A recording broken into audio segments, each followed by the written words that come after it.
night. Red and blue shouting, nobody's right. Smoke in the streets, truth under attack. Everybody's loud, nobody's got facts. Feeds keep scrolling, nerves stay tight. Matchsticks flicked in the dead of night. They sell fear, cheap package the lies, while the clock keeps ticking, empires on fire.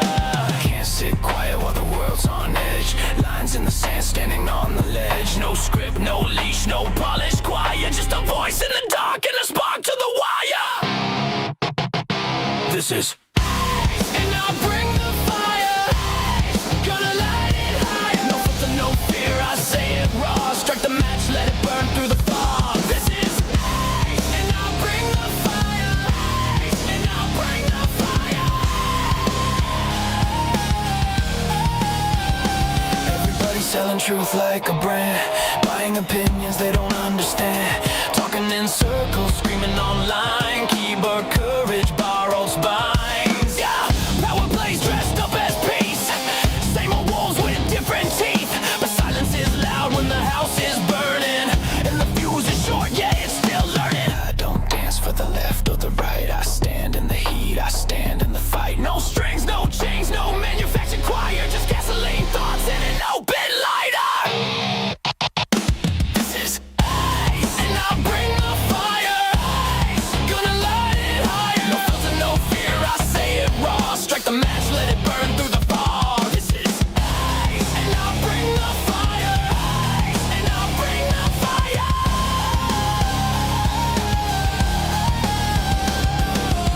The world's on tilt, pressure climbing. Truth don't whisper, it's perfect timing. You can't cancel the smoke, you can't stop flame. Say my name when it hits, say my name. Why? Say my name. Say my name. Fire don't ask permission. Fire don't need a side. Fire just shows up honest and exposes the lie. This is and I'll bring the fire. Truth is harder. Burn it down till what's real survives. No smoke, no mirrors, just heat and lies. This is and I'll bring the fire. And I'll bring the fire.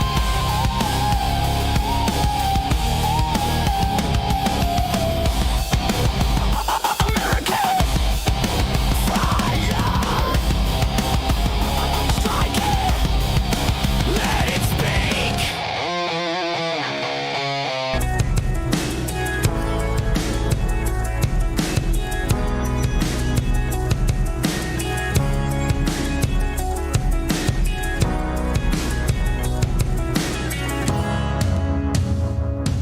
What's up, everybody? Thursday, 2 days to the weekend. Hope you guys are enjoying your morning. I hope you're ready for a couple hours as we go through the day's events, what's going on in the world, especially from the perspective of the MAGA movement, how we're winning, how we're defeating the globalists, establishing sovereignty, making America great again. Man, it is a good day.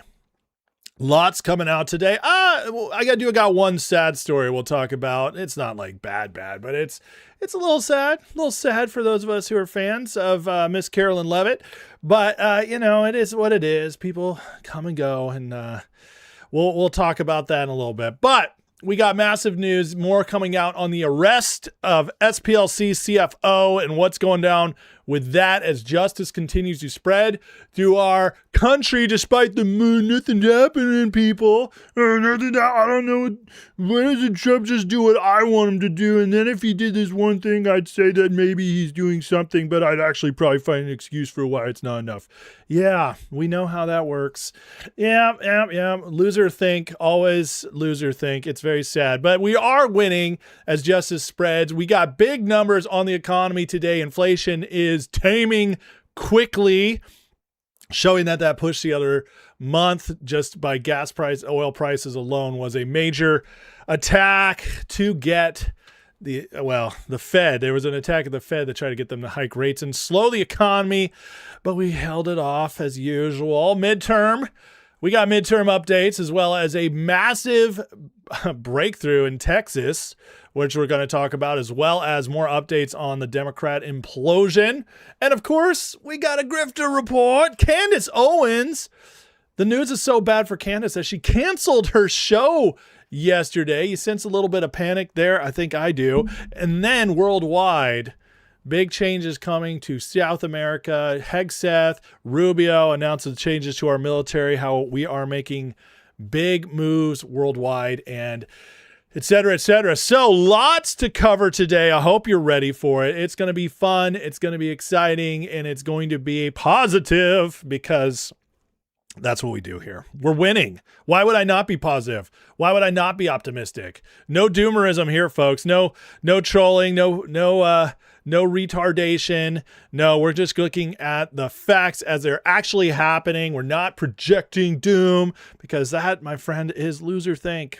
And that's not what these friends are for. All right, guys, let me get into the chat, say hey to some folks, hit that like, hit that subscribe before we get started.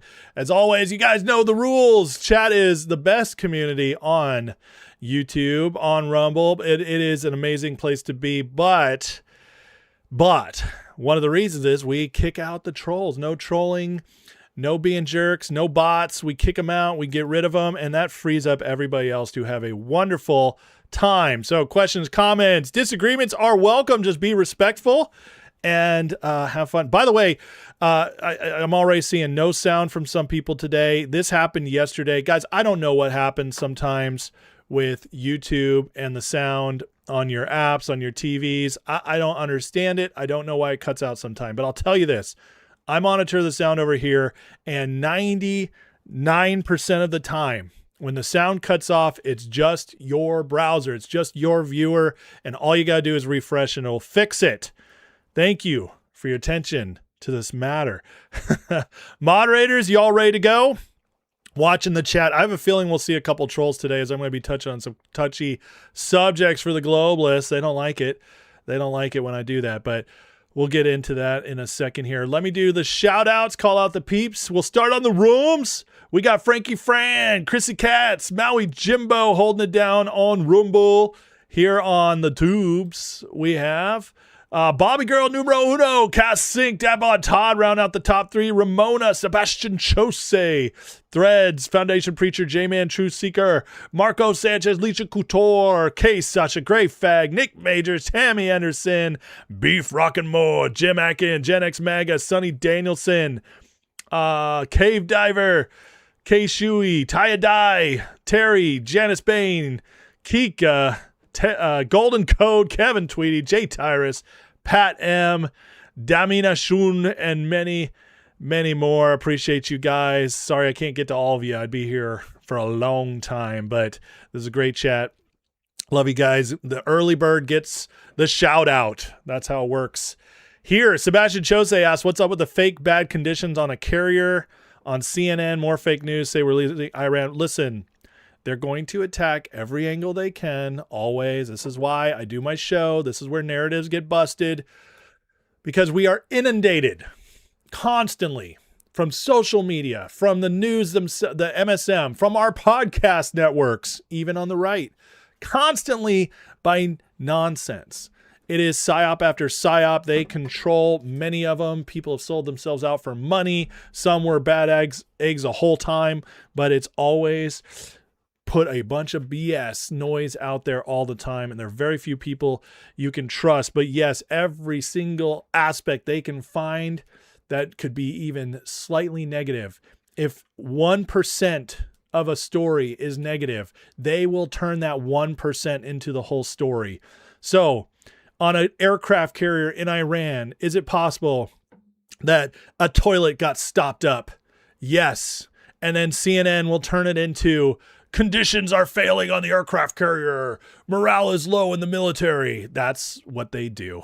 And they take a hint of truth and they turn it into something massive. And then that's what the people watching the story get. So it is what it is, but that's why I do what I do. Damina says the notification switched me from Benny to Ace. Heck yeah. Get the switch over. I'll take Benny's spot. Benny's got a great massive audience. I'll take it anytime. Alina Habba could be the front runner to replace Carolyn Levitt. Yeah, that's a possibility, but that's not coming from official sources. She's great, but she might be better working in the legal department for the Trump administration. But we'll see. I wouldn't be upset if it happened. Demina says, when I donate next week, it's solely for the mic lowering. I got to approach this like a prize fighter. Is my mic too hot today? Is there something wrong with my mic? I thought the sound had been fixed since I got home, but if you guys have issues with the mic, let me know. Let's see here. Anybody else before I get moving? A block toilet is pretty demoralizing. I mean, listen, you get tougher, okay? You get tougher because I have 6 kids. You think I know what a toilet clog up is? Yeah, every freaking day. I am plunging toilets every day. When you have kids ranging from 6 years old to 18, there's some toilet clogs in this house. And I got to tell you, it's not demoralizing. It's just annoying. And that's how we deal with it here. You get used to it. Nick Majors, $5 super chat, says the storm is here. Thanks for keeping our eyes open. Thank you, Nick, for that. I appreciate you, brother. As always, you've been a great supporter of this channel for a long time. And thank you for the $5 super chat. Storm is here. It is building in intensity. Mira says, I came from Asmongold. He got banned and one of his fans shared the YouTube channel in the X community. What? I got shared on Asmongold's community? That's amazing. I thank you for that, Asmon. That's incredible. Yeah, see, he gets it with a family of 5. Yeah, family of 8 here.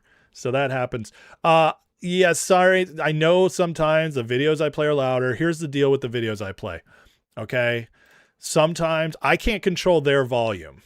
Well, I can control how much projects out. But what I can tell you is that the volume on those is the height of them is determined by X when I usually play the clips. They're usually from X, and whoever uploaded them, the quality of the upload.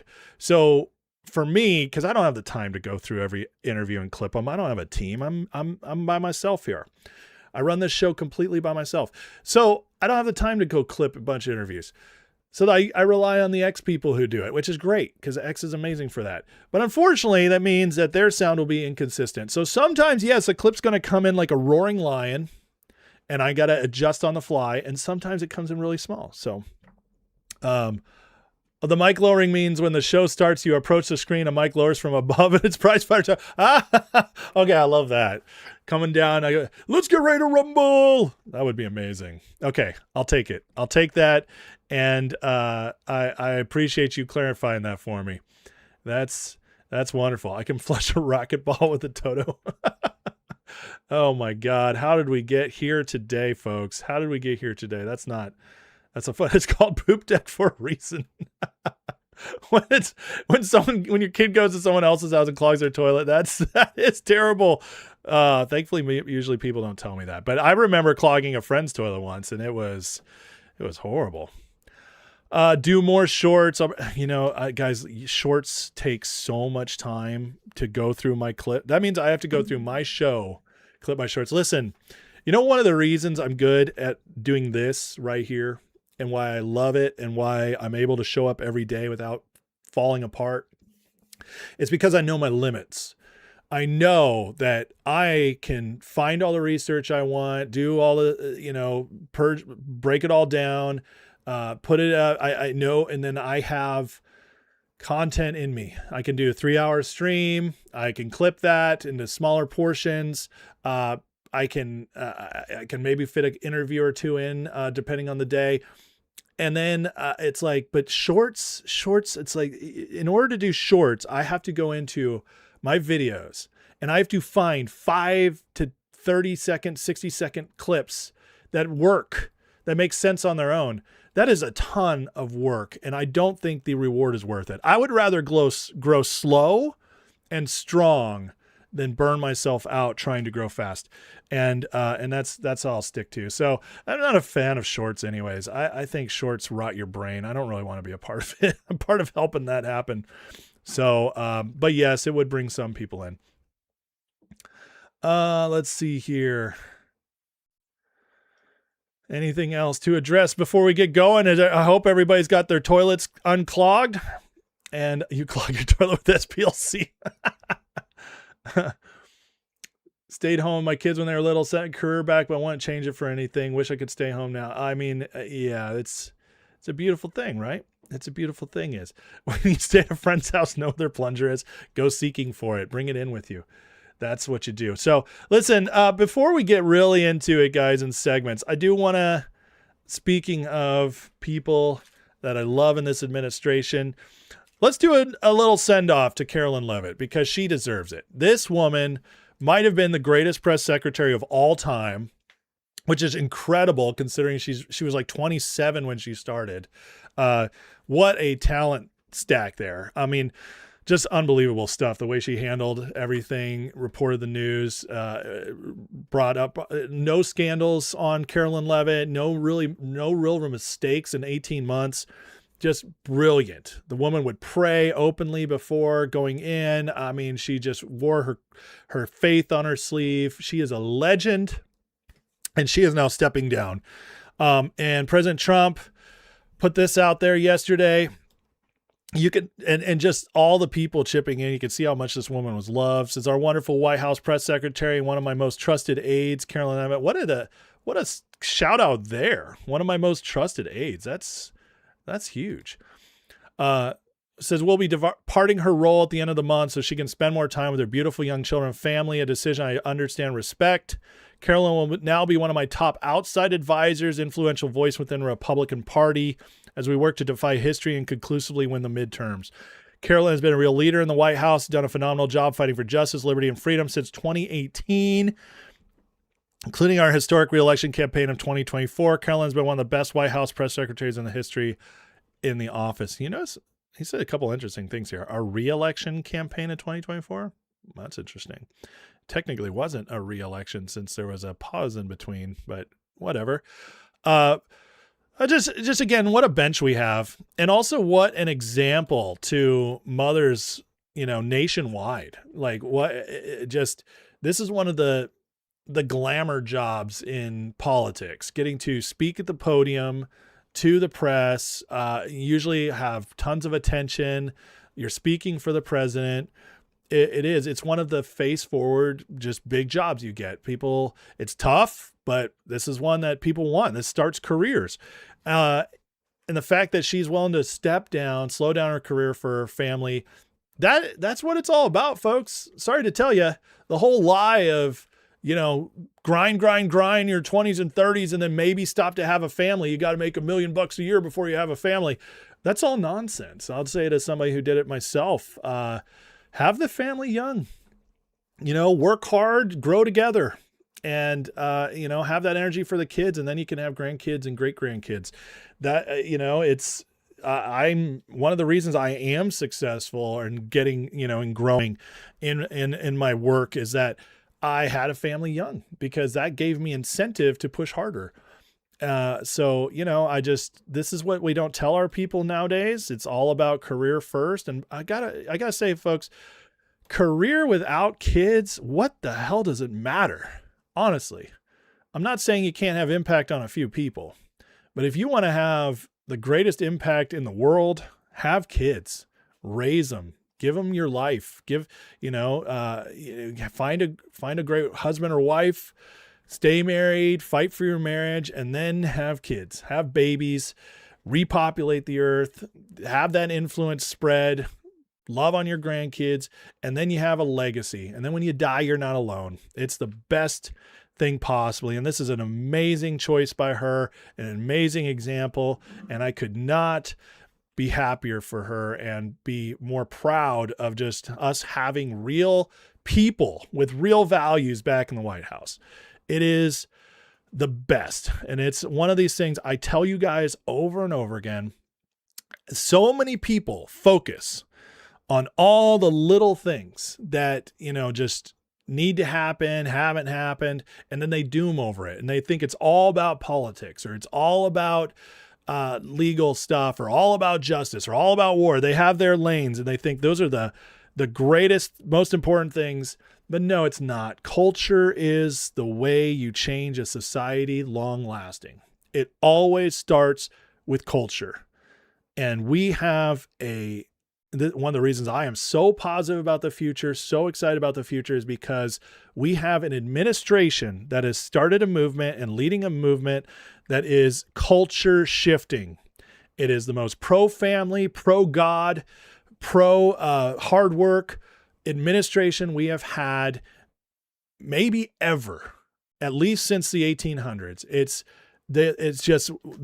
cool to be conservative values again. It's cool to be traditional again. And that's amazing.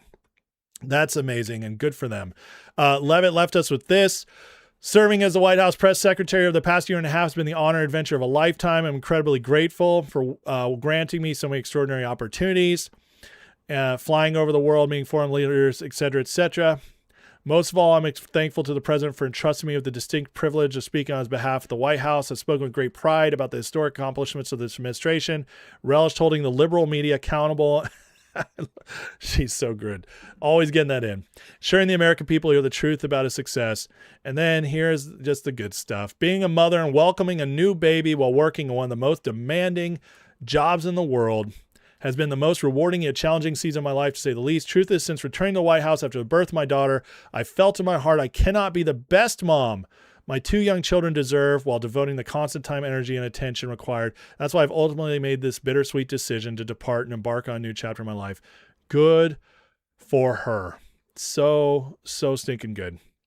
Just beautiful. And her saying that right there, you can't listen. I mean, you just can't. You can't.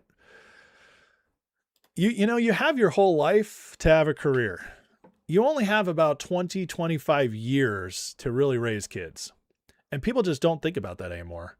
When you're done raising kids, you're usually in your 40s, sometimes maybe in your 50s, depending on when you had them. And then you got 20, 30, 40 years left to bust. And you can do that. And I know everybody, we were going to retire at 60. Why? Most people who retire in their 60s are miserable.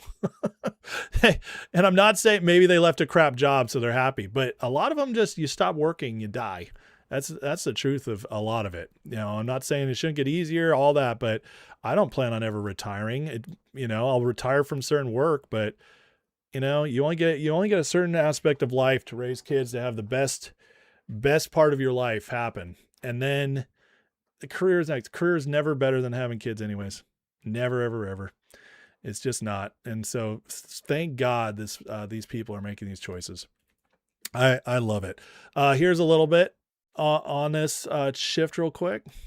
Huge news and unexpected news, obviously. Caroline just put out an additional post saying that serving as the White House press secretary of the last year and a half has been the honor and adventure of a lifetime. She expresses her gratitude to the president for the privilege of speaking on his behalf at the podium, and talks about how challenging it has been working in one of the most demanding and important jobs while also welcoming two young children in recent years. She is the youngest press secretary in history. Huge achievement in and of itself. And this is what we're losing.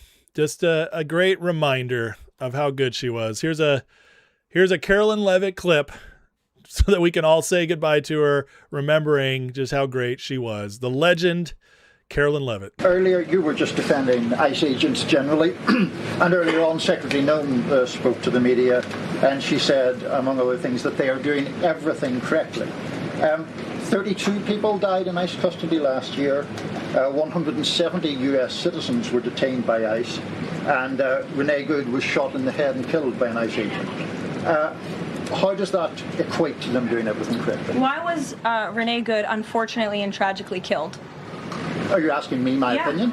Because an ICE agent acted recklessly and killed her unjustifiably. Oh, okay. So you're a biased reporter with a left-wing opinion. What do you want me to do? Yeah, because you're a left-wing hack. You're not a reporter. You're posing in this room as a journalist. And it's so clear by the premise of your question. And you and the people in the media who have such biases but fake like you're a journalist, you shouldn't even be sitting in that seat. But you're pretending like you're a journalist, but you're a left-wing activist. And the question that you just raised and your answer proves your bias. You should be reporting on the What I said. facts. You should be reporting on the cases. Do you have the numbers of how many American citizens were killed at the hands of illegal aliens who ICE is trying to remove from this country? I bet you don't. I bet you didn't even read up on those stories. I bet you never even read about Lake and Riley or Jocelyn Nungray or all of the innocent Americans who were killed at the hands of illegal aliens in this country.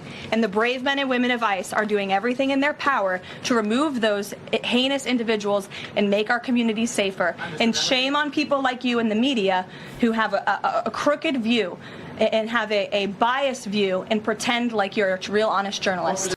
I love her. I will always love her. I'm going to miss her. Just brilliant.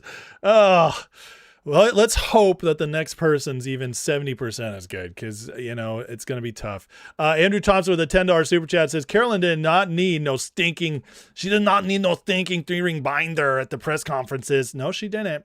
You know, I know Carolyn, what's her face? Kaylee McEnany would used to come out of the binder, and Kaylee was very good. I didn't really have a problem with the binder, but it's true. Carolyn would just come out and spout the facts without any help. She was unbelievable. So gonna miss her, but let me know, guys, in the chat who your best pick will be to replace her. I'd love to know what you guys are thinking, who would be great. I see a Greg Gutfeld. That would be fascinating. But yeah, just you know, throw it in the chat who your favorite choice would be. I've heard Alina Habba. I've heard Greg Gutfeld. There's been some others. Stephen Chung is actually being floated out there. I think he'd be great. But Scott Jennings would be awesome. So, but yeah, just throw it in the chat who you guys think would be great. But again, Carolyn, you're a legend. We'll miss you. Thank you for doing what you did. Asmund Gold. Oh, Stephen Miller, he'd be great, but we need him for we need him to keep staying in his current role. He's so good. Tyrus, Carrie Lake, Spencer Pratt. Now, Spencer Pratt would be great. Carrie would actually be very good, but she is so hated. I don't know if it would be a good start with her. She want to be building. She's already got a lot of baggage for the other side, which actually might even be a good thing. So Blaine Holt, Tom Longo. I don't think that'll happen. Andrew Wilson would just hate on them so much. Tom Holman. Oh, I mean, I love that. He needs to be where he's going to be. Dana Rubio, Alex Jones. You know, I'm out here to talk about what President Trump's doing, and I got to tell you that, guys, he's working for the globalist. We need a 25th Amendment him. Save me. I shouldn't be working here. Ah! Yeah, that would be crazy. But yeah, Pratt would be amazing. Gorka could be pretty good. You just got to remember that when you do this job, you don't really have time for much else. So just remember that anybody who gets put in that job is going to be lost to something else. Okay. But I think Pratt would be fantastic. Joe Rogan's not good enough on the fly, unfortunately. He would not be able to just float all the questions nonstop. And he also want to go attack the other way. So no one, like when secretaries of VP, that's just not going to happen. It's just not going to happen. So far, I think Spencer Pratt is my favorite pick. Riley Gaines. That would be very interesting. Sean Duffy's wife. I haven't heard her. Anyways, but man, I really, Shane Gillis, he could do it as Trump. Rachel Wilson would be very good. Absolutely. I think so. Dave Chappelle. I think so far the best ones I've seen, just based on their communication and how good they are on the fly. I think it's top 3 I've seen, and I'm probably forgetting some woman who'd be great. By the way, they usually pick, at least the Trump administration usually picks a woman out of nowhere that ends up being great. But my picks, based on what I just saw, would be Gutfeld. He would be hilarious and excellent. Pratt would be amazing. And Scott Jennings, he would just be fantastic. So all these would be good. Whoopi Goldberg. Joe Biden. Joe Biden would just go up there and be like, yeah. That would be so awesome. That would be hilarious. It'll probably be a woman. Sophie Cunningham, Alex Karp. I think Alex Karp is good making all that his billions. I would kill that job. Well, I literally have zero political connections at all. So Stephen Miller would be great, but we'd lose him in his other roles where we need him.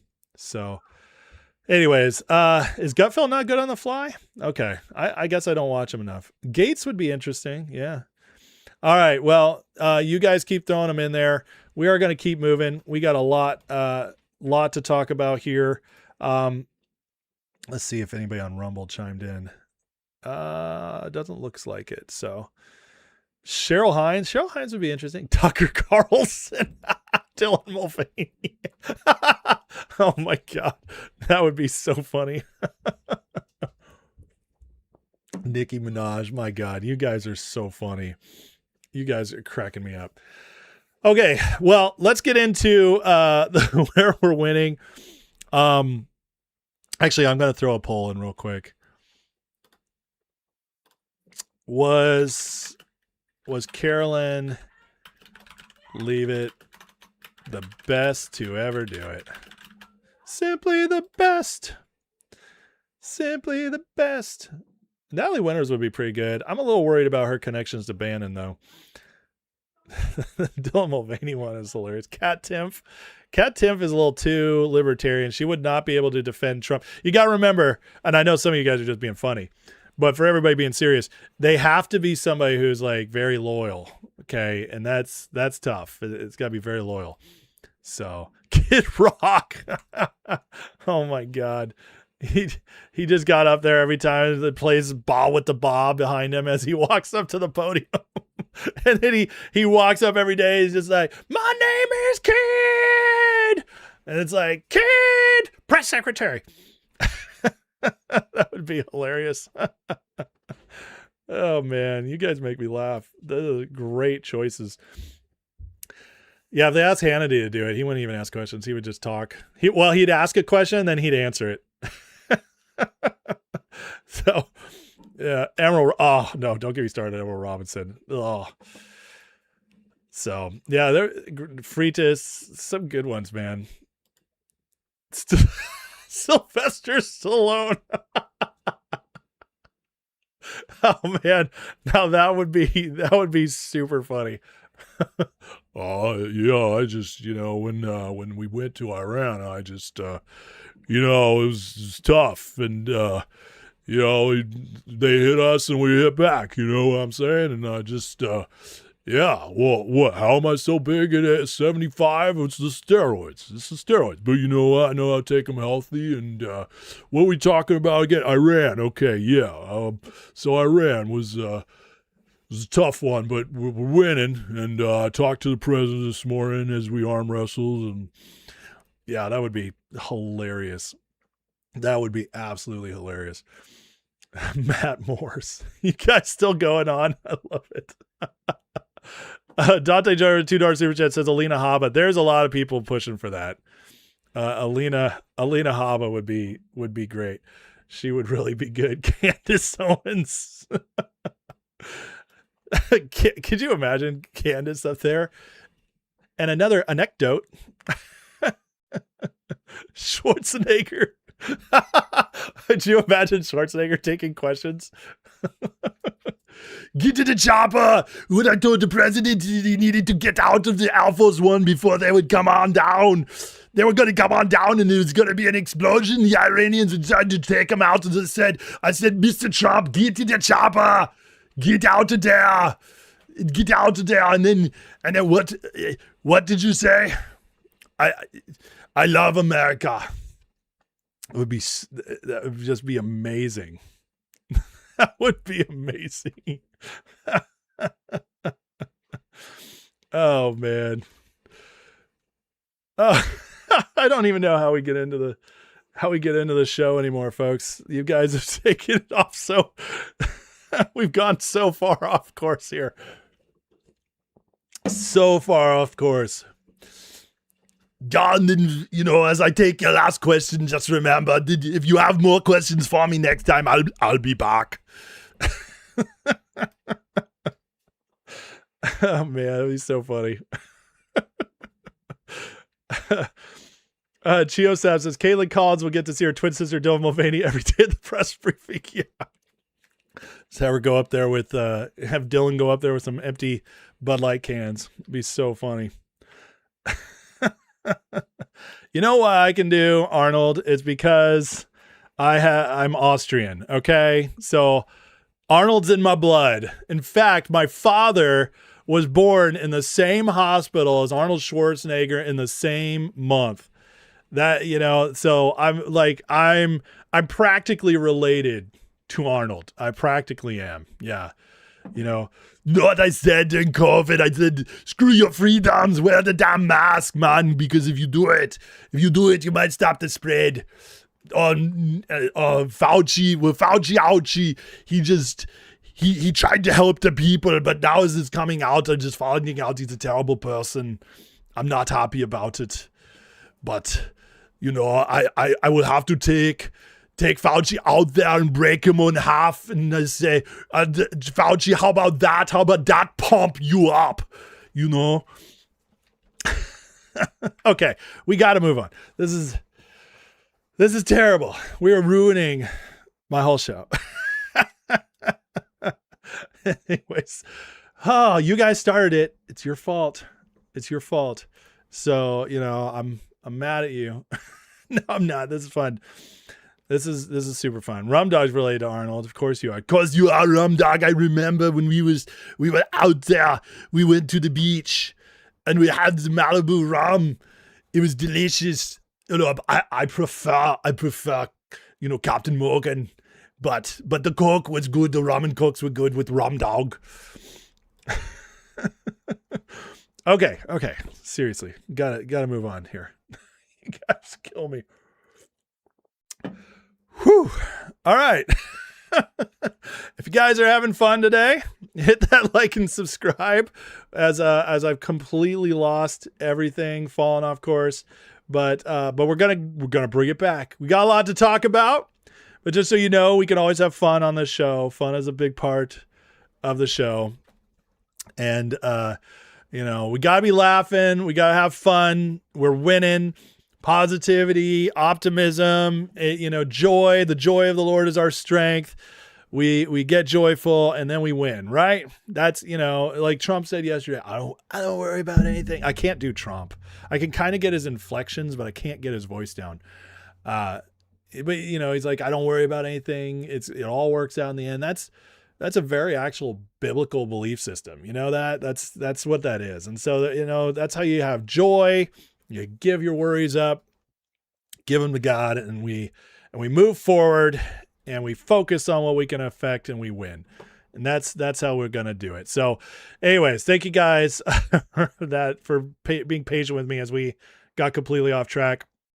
167 votes for so far say Carolyn was the best to do it by 91%. That's amazing. Bobby Girl, the $10 super chat says, thank you, Arnold. You're welcome. So, can I give you a good 5 Augs and Arnold impression? No. How about just one? Aug! That's it. Okay, no more. We got to take a break. All right, you guys know the rules. In the chat, questions, comments, disagreements, whatever you got for me, please tag me so I can get them in between segments. I'd love, as I talk, you guys throw the stuff in the chat. As always, I engage with the chat, what makes the show different, but be respectful and so on and so forth. I will do my best to find your questions and comments to reach out to you guys. Otherwise, always, if you want to support the channel, super chat's guaranteed to be read and or answered. And also the membership, you can join for a free month. Try it out, see what you think, and decide if you want to continue to support the channel. Chio Sap leading my example here with the $2 super chat says, Mike Tyson will keep pressing their place or else. I used to be able to do Mike. It's been a while though. If no, I can't. I would have to get run. Yeah, it'd take too much time. We can't keep doing this. Whoo and a whoo. Okay. Woo, Kash Patel. Let's get on track here. All right, so for everybody who's like, nothing's happening, we got big news yesterday. I touched on it for a second in my live, but it happened as I was live, so I didn't get time to go into it. But yesterday, it came out, Kash Patel and others announcing that they have now indicted and are arresting the Southern Poverty Law Center, SPLC's Director of Intelligence, Also, their CFO, Heidi Berich. As alleged, Heidi was at the center of our ongoing investigation at SPLC and their previously alleged criminal activity. For those who don't know, SPLC was a big flipping deal on the left, big launderer of the money, and also behind this whole narrative of white supremacy being an issue in our country for the last decade plus. They push that narrative, and so who knows how much damage they've ultimately caused, but they are being busted up, and we're still just in the beginning of all this. Where SPLC knowingly misled donors who believed their money was being used to dismantle violent extremist organizations, when in fact, part of those donations were instead being used to pay senior leadership within the extremist groups. According to the indictment in our investigation, Berich played a primary role in the scheme from at least 07 to 23, 16 years. Berich allegedly helped orchestrate this fraudulent activity worth approximately $4 million, conspiring with them to defraud donors, obtaining money through these materially false and fraudulent pretenses and omissions to pay leadership of the very violent organizations they claim to oppose. She was arrested today. Crimes including wire fraud, conspiracy, which means much more can be touched in this, conspiracy to submit false statements to federally insured bank, and conspiracy to commit concealment money laundering. This ongoing investigation, FBI will find anyone who exploits the trust of the American people in our financial system. Nothing's happening. Here's a quick little Fox News blurb covering Todd Blanche as he speaks on this. Unsealed a case against the former chief financial officer of the Southern Poverty Law Center. Can you please speak a little bit about what you've learned as part of that investigation and if we should expect more charges? So yes, today, my understanding is today there was an arrest made, and there is a new indictment that includes the former CFO of SPLC. I don't have any comments about whether, we've said from the beginning, everybody, not just me, but anybody who's talked about this case, like virtually every criminal case, the fact that an indictment is returned doesn't end the investigation. It's just part of the investigation in most cases, which is certainly true in this case.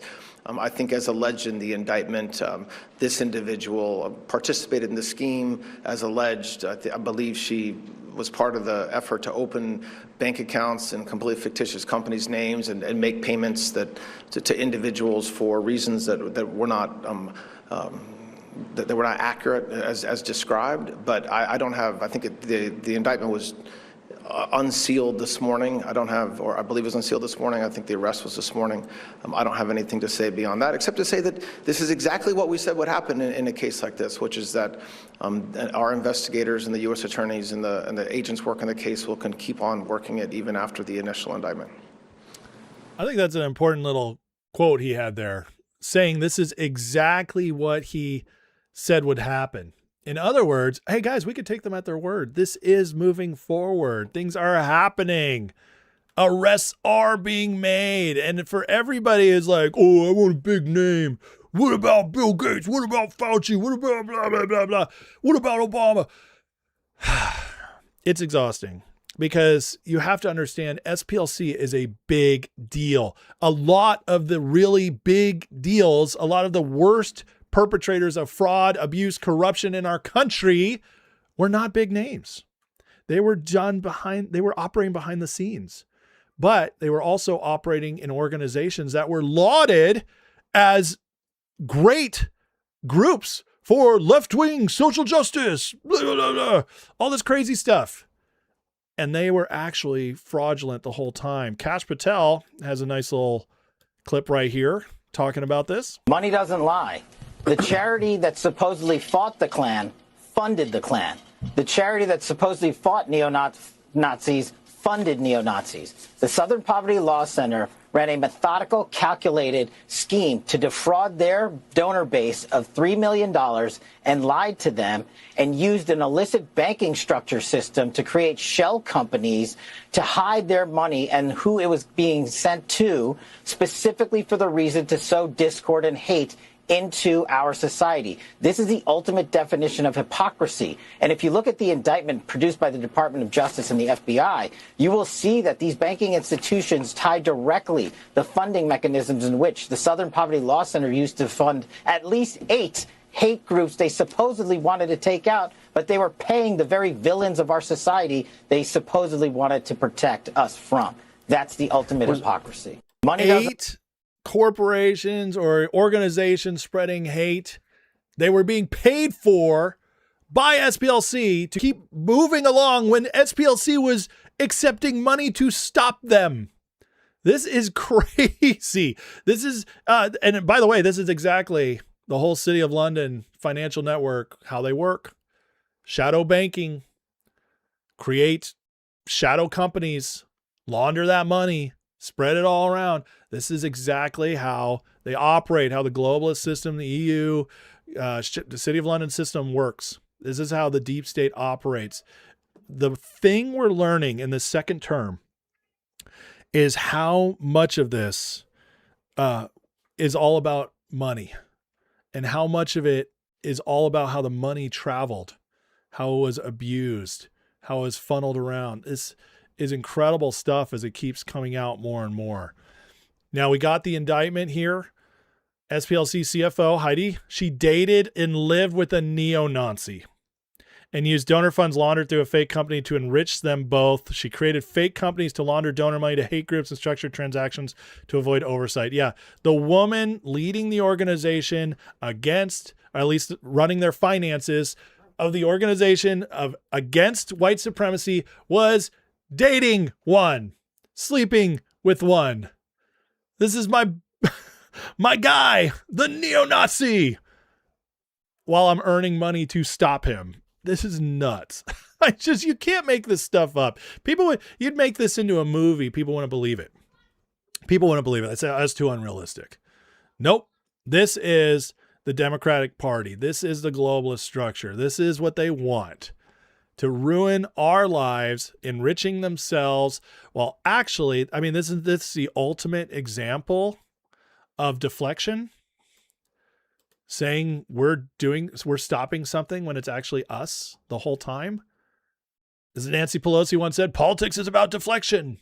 Blame them for what you want to get done so the people don't understand what's actually happening. Nancy Pelosi actually said those words, not perfectly quoted, but she did talk about deflection and talked about how you call them out.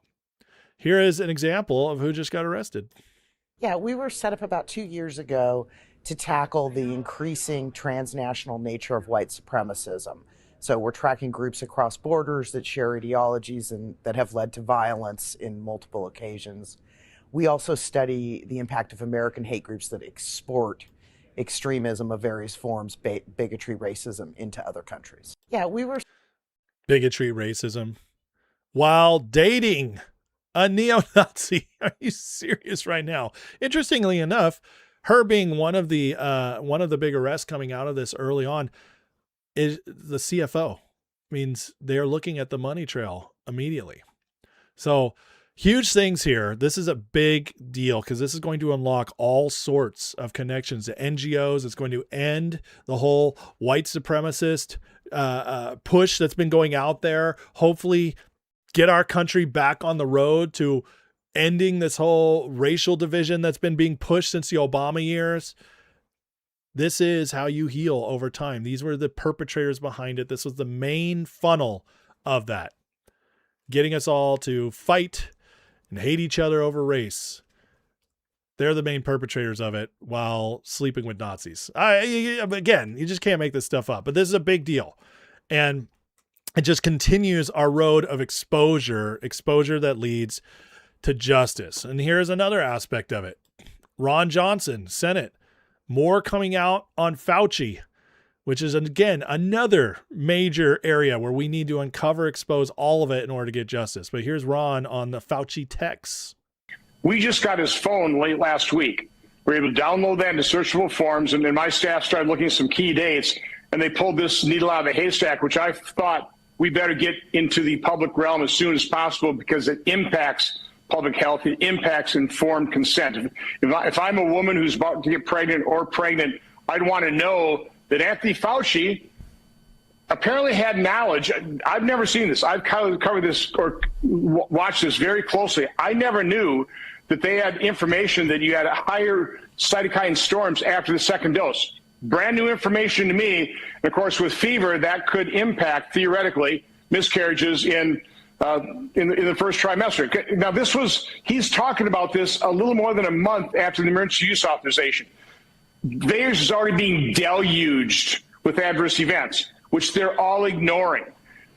So I appreciate the fact that now this has made news because it's associated with Fauci, but an even more egregious example of the federal health officials knowing the dangers of these shots and saying nothing about it was a month later, Peter Marks, the head of the FDA division that approves vaccines and is supposed to surveil for safety, was warned that his algorithm would hide safety signals. 26 days later, using a new algorithm, he was shown dozens of safety signals, including sudden cardiac death, pulmonary infarction, which, by the way, Fauci suffered from himself in June of 2021. Different types of strokes, and they buried it. To this day, they're not acknowledging it. So people like Fauci, Peter Marks, Tom Shimbakura, the very people who are supposed to be watching these things and warning doctors, practitioners, the public, if they were watching it, they sure weren't telling us. And this is just the tip of the iceberg. This is just one small little thread of evidence that Anthony Fauci knew more,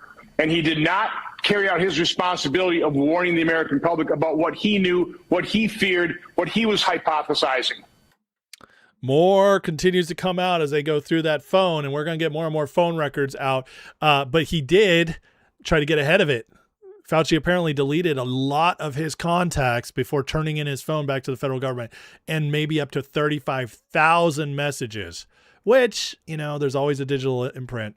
So you can't get rid of them forever, but it might take a while to track all that down. I wonder what's in those messages. Regardless, it's starting to come out more and more. And as we're getting exposure, remember, one of the most important things you have to understand with justice on a grand scale like this, where we have so many things that have been perpetrated against the American people, worldwide too, but here in America is our focus.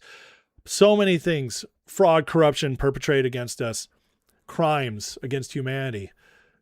You can't get justice on these massive scales until you get exposure, because so many people are asleep. So many people haven't woken up, but the exposure leads to that. The exposure will get us there. And as more is exposed, more arrests are happening. Here is a major Trump last week had his birthright citizenship executive order, and now we're already getting arrests from that. Here's Todd Blanche talking about massive arrests they just made. Today we are announcing the arrests and unsealing of an indictment out of the Southern District of New York, charging 11 individuals for allegedly... SDNY, did you hear that? SDNY. Attorney of SDNY is now our ODNI. So much goes through there. Anyways, I just thought that was interesting. Overseeing an extensive, decade-long marriage fraud scheme involving more than 1,000 sham marriages between Chinese nationals and United States citizens, and then the submission of fraudulent applications for green cards. This is one of the largest marriage fraud prosecutions in United States history. This scheme was not a quick fly-by-night operation, but rather a years-long, multi-million-dollar cottage industry to criminally assist people who would not, or legally could not, otherwise become citizens of the United States. The men and women who facilitated this scheme were all naturalized citizens originally from China and one green card holder. Under President Trump's leadership, the Department of Justice is working alongside our partners at DHS to secure the border and protect American communities, something that was ignored during the last administration. Not only are we protecting our physical borders from unlawful crossings, but we are also preventing immigration fraud schemes that are just another way to skirt the immigration laws of the United States. Did you guys notice that not only is this, a big step forward in breaking up all this birthright citizenship and the tourism built around 1,000 sham marriages these people orchestrated? Crazy. But did you notice that this is the second time now in this segment we've talked about, or Todd Blanche has talked about, unsealed indictments. See, the last year and a half of Trump being in office, and maybe even going back further than that, the cases have been being built. The grand juries have been being summoned. The indictments have been going out, but they've been sealed. And now the indictments are starting to unseal. And as they are, we're getting more and more arrests. So it's happening, folks. We're seeing this is the cleanup phase. We're starting at the bottom, and it's going to keep working its way up. But for everybody saying, well, nothing's happening, well, tell that to the kids who are saved as a result of this. AG James Uthmeyer joins law enforcement and school officials in Fort Myers to announce the arrest of 2,000 child predators. Well, that sure sounds like Epstein class to me, huh? Yeah, cleaning up all the child predators. We don't want that. We would just want the 1, 2, 4 people that we have names of. We don't care about this. If I hear one more person say, I don't care about that until this is done, I'm going to punch them in their stupid face. It's retarded. 2,000 child predators. I'm sorry. That's a lot more damage being done than somebody who's already on the run and covering up because their name is out there. That's just a fact. It might not hit your dopamine receptor as much, but that's a lot of children now being protected. A lot. Sorry to tell you that, but it's a fact. Nothing's happening. No, there's a hell of a lot happening. Way more than we've ever seen before. And if you're mad at Trump because he just didn't do your little pet project, I'm sorry to say this, but you're retarded. Yeah, you are. Because it's not about you. It's not about you getting your little dopamine receptor. It's about real, actual justice. And this is happening nationwide under, yes, this is a state, but it's happening because this administration is opening up the floodgates, allowing all this to be caught. You don't think the FBI has anything to do with this? Of course they do, as they've been arresting over 3,000 in the first year alone. It's all starting to, they all work together, and it's starting to see massive, massive benefits. Now, justice, again, happening in all sorts of areas. Fifth Circuit Court of Appeals has now nearly unanimously ruled against Planned Parenthood. And now the organization could force to pay up to $1.8 billion. That could bankrupt Planned Parenthood. Trump's already put out executive orders, laws passed in certain states where Planned Parenthood has been falling apart. They've been leaving many states, many cities been shut down. And now this lawsuit can go through that could bankrupt them nationwide because they're not getting government funds anymore. Plaintiffs allege Planned Parenthood kept taking Medicaid money and didn't give it back after Texas and Louisiana decided they should no longer be allowed to participate in the program. If the court finds Planned Parenthood actually illegally billed Medicaid, penalties could be up to $1.8 billion. And now this can go through. Huge stuff. If you love babies and think abortion's evil, which it is, this is a huge, huge step in the right direction. A whole lot less baby parts going to be going to really sick people like Anthony Fauci, who used those baby parts to merge with mice. Yeah, we found out about that a couple weeks ago. So I'm telling you guys, there's so much happening that, we need to be celebrating it. On the fraud side of things, more and more keeps being uncovered, which again, this will lead to arrests and also maybe even the fixing of our budget. But here's Tim Burchett on the latest of what he's been finding.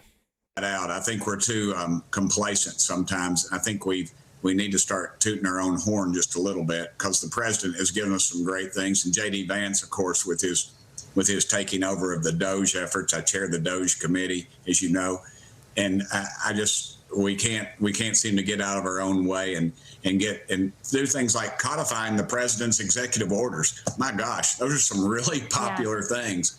And yet we've failed to do that. I put several into bill form to get them passed. I found $1 trillion in duplication and yet we can't seem to pass these bills. Yeah. And I just think we need to do what we said we're going to do. President Trump won overwhelmingly because of his message. Congress did not win overwhelmingly because our message was diluted. And I think we need to address that. Yeah, indeed not. You were right on that. $1 trillion in duplications. My friends, the fraud is so much bigger than any of us thought, but eventually there comes a tipping point where enough people hear about this, they will force Congress to do more. Next year, after these midterms, Congress will be a lot more MAGA. Imagine what Trump's going to be able to get through with 2 years of that. We got to win the midterms. We will if we show up. Go vote, win the midterms, and let's start getting more and more of this done because it is insane. Today, we find out a vacant adult daycare billed Medicaid $32 million and used some of that money to go to Democrats. The money laundering just never ends, does it? This is what they do. They're sick, man. It is sick. Take our tax dollars, steal from people under one of our generous programs, too generous, while donating to Kathy Hochul and other Dems. Nick Shirley helped find out some of this. I mean, listen to this. $41,580. That is 5.6 times the national average. Let's go see what kind of business they're operating. And Living Well received $8.6 million in 2025. And on their peak day of business, they billed the state for 406 beneficiaries. My name's Nick Shirley. No, we don't need any survey. And sir, could you just answer the questions? No. So we just come straight with the facts and they start running. And $8.6 million in 2025. Flushing, Queens is full of adult daycare businesses that I believe are operating fraudulently. None of them will answer any questions. And 41,500. Thank God we got people like this doing the work. And again, I think Shirley, there's something definitely going on with him in a good way. There's somebody helping him out find all this stuff. I really believe that. I believe he's working with somebody behind the scenes. But this is what they're doing is brilliant because he's a social media presence. He's a young guy. He speaks to the young. You get this out there. Nobody's okay with this. Keep it spreading. Keep the exposure going.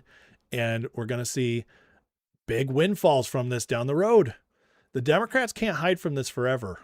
See, we're in the early stages. And I hope you guys understand that. The nothing's happening crowd. No, you're just pissed that it's not happening to the extent you thought because you don't understand politics. You don't understand the legal system. You don't understand what it's like when most of your people in the nation are not awake, but they're waking up slowly as more of this happens. You don't understand how bad it is. It was a process that got us here, a very long process. And it's going to take a process to get us out.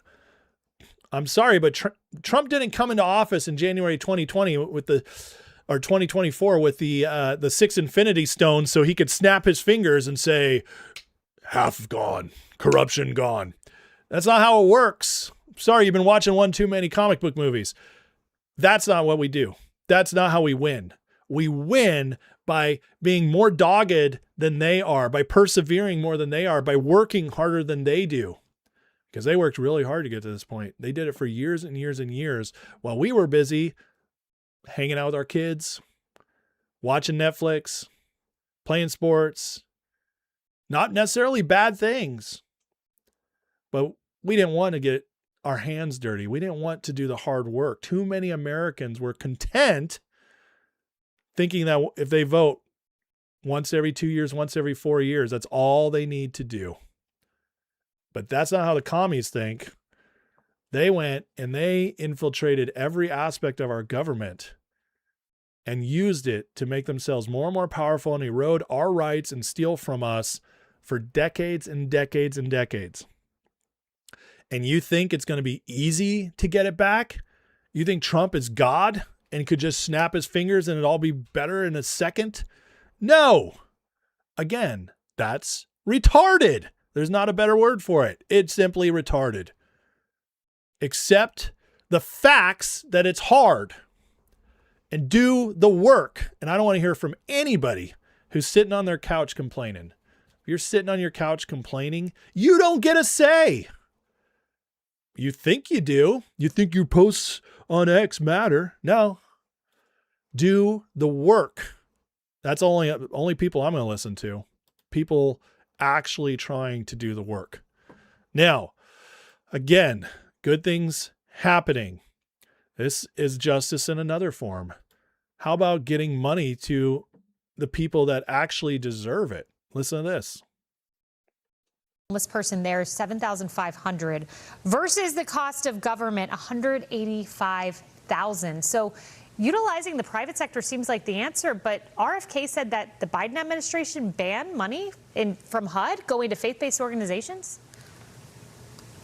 Yeah, so during the Biden administration, our faith-based entities and organizations that deal in the homelessness space, that help men and women and families on the streets, they've been doing this long before the federal government. But during the Biden administration, they stiff-armed faith-based organizations. So now we're opening that door, getting faith-based entities back to the table, because we have seen, I've traveled all around our country. I've been to almost 20 faith-based entities as it pertains to homelessness, and they are getting results. They're helping people, not just housing them, but getting them treated, getting them transformed, putting an axe head to the root for mental illness, drug addiction. Families are coming back together. People are being healed. People are getting jobs and housing, being self-sustainable and self-sufficient. And so now faith-based entities will be coming back to the table because they do great work. That's welcome news. And when you can get money to the people who actually get results. Oh, Christians, imagine that. Democrats completely took all that money away.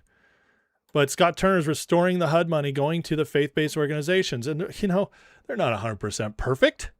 I know. I've been a Christian my whole life. Sometimes they even are fraudulent. Sometimes. But you know what the odds are? You know what the results are from faith-based programs versus just state-based programs? It's overwhelmingly positive. It's overwhelmingly better. So we do that. But this is another proof that they care about results, not just making a point of everything. And this is another form of justice because this will add more results. And that's what we want. And amidst all that, this morning, the White House announced the Friendly Neighborhood Fraud Tracker. What better way to get more attention than making it a little fun? They've literally launched a tracker so we can see all the fraud happening and how it's being busted. This is amazing. And look at this. This social media team is just so stinking good. You click on it, tells you what they've saved, what they've stopped, what they've been able to enforce. Incredible, incredible stuff. This is awesome. And this is a good little app too. Plus, it's really fun and funny as you got little Spidey Trump here. So, you know, it's just great stuff. We want to see more of this. This White House gets it. They get how to communicate. For everybody's worried they're not been getting the word out. Guess what? A lot of money is about to be spent in the midterms. The $1 billion war chest has not even been deployed yet. Fraud is rampant. We can track it. We can see it now. It's getting out to the people. Let them cook. Let it keep spreading. As it spreads, folks, we're going to get the cleanup. Justice is happening. Justice is spreading. Eventually we'll get, I think, you know, you never probably get every little thing you ever wanted, or maybe you do. I was talking to somebody the other day about how we've been in a managed decline for most of our lives. Almost all of us have lived through this. Very few people are old enough to remember when America was not in a managed decline. And because of that, it's so easy to think that good stuff is temporary. It doesn't keep going. But I'm sorry, folks, the trend of history is that advancement is happening, innovation's happening, growth is happening, improvements are happening more often than not. So the fact that we've been living in a period of managed decline means we've been living in the blip. And we need to wake up to the fact that that shift might finally be here, and we might be heading into a period that's much, much better going forward. I'm believing for that, and I believe what we're seeing right now is just the beginning. Okay, hit that like and subscribe, folks. Thank you all for watching. I got lots more coming up. Next, we're going to get into the economic numbers that just came out, which are also huge. Chio said with a $5 super chat says they took the money from the Christians, were giving it to Muslims. They could open up mosques all over the place. I mean, that's partly true, a little bit true. It actually was mostly going to NGOs from like left-wingers, so they could launder that money. That's where a lot of that money was shifted to. So... okay, let me catch up in the chat, make sure I, get everybody who tagged me or tried to reach out. Questions, comments from that last segment before we're moving on to the next one. 341 votes say Carolyn Levitt was the best to do it at 91%. That's amazing. I'll end that poll now. $10 from Freenez says Catholic Charities was or is working with Democrats and commies. Not sure on current status, but they were responsible for a lot of immigration fraud or people posing as Catholic Charities. It's both and. I don't know if they're still getting a lot of this money as the NGO money has been drying up. However, yes, unfortunately, Catholics, I don't have anything against Catholics in general. I think most Catholics are good people. Most Catholics are people of faith and, et cetera, et cetera. However, that being said, the Catholic Church has allowed and encouraged from the top down a lot of corruption and a lot of pushing the globalist desires and dreams. And yes, so Catholic Charities have been caught doing all kinds of terrible things, including, yes, helping illegal immigration, but also all kinds of other fraud. So it's been really, really bad. Find the 9% that vote against Leave It and ban them. No, but that's funny. Cat Crazy says, true, managed decline. Part of that was elevating the worst of the worst, protected groups like Antifa and BLM, rot of societal norms, accepting new standards. 100%. Absolutely. Absolutely true. Trump will remain. Trump's going to be influential until he dies.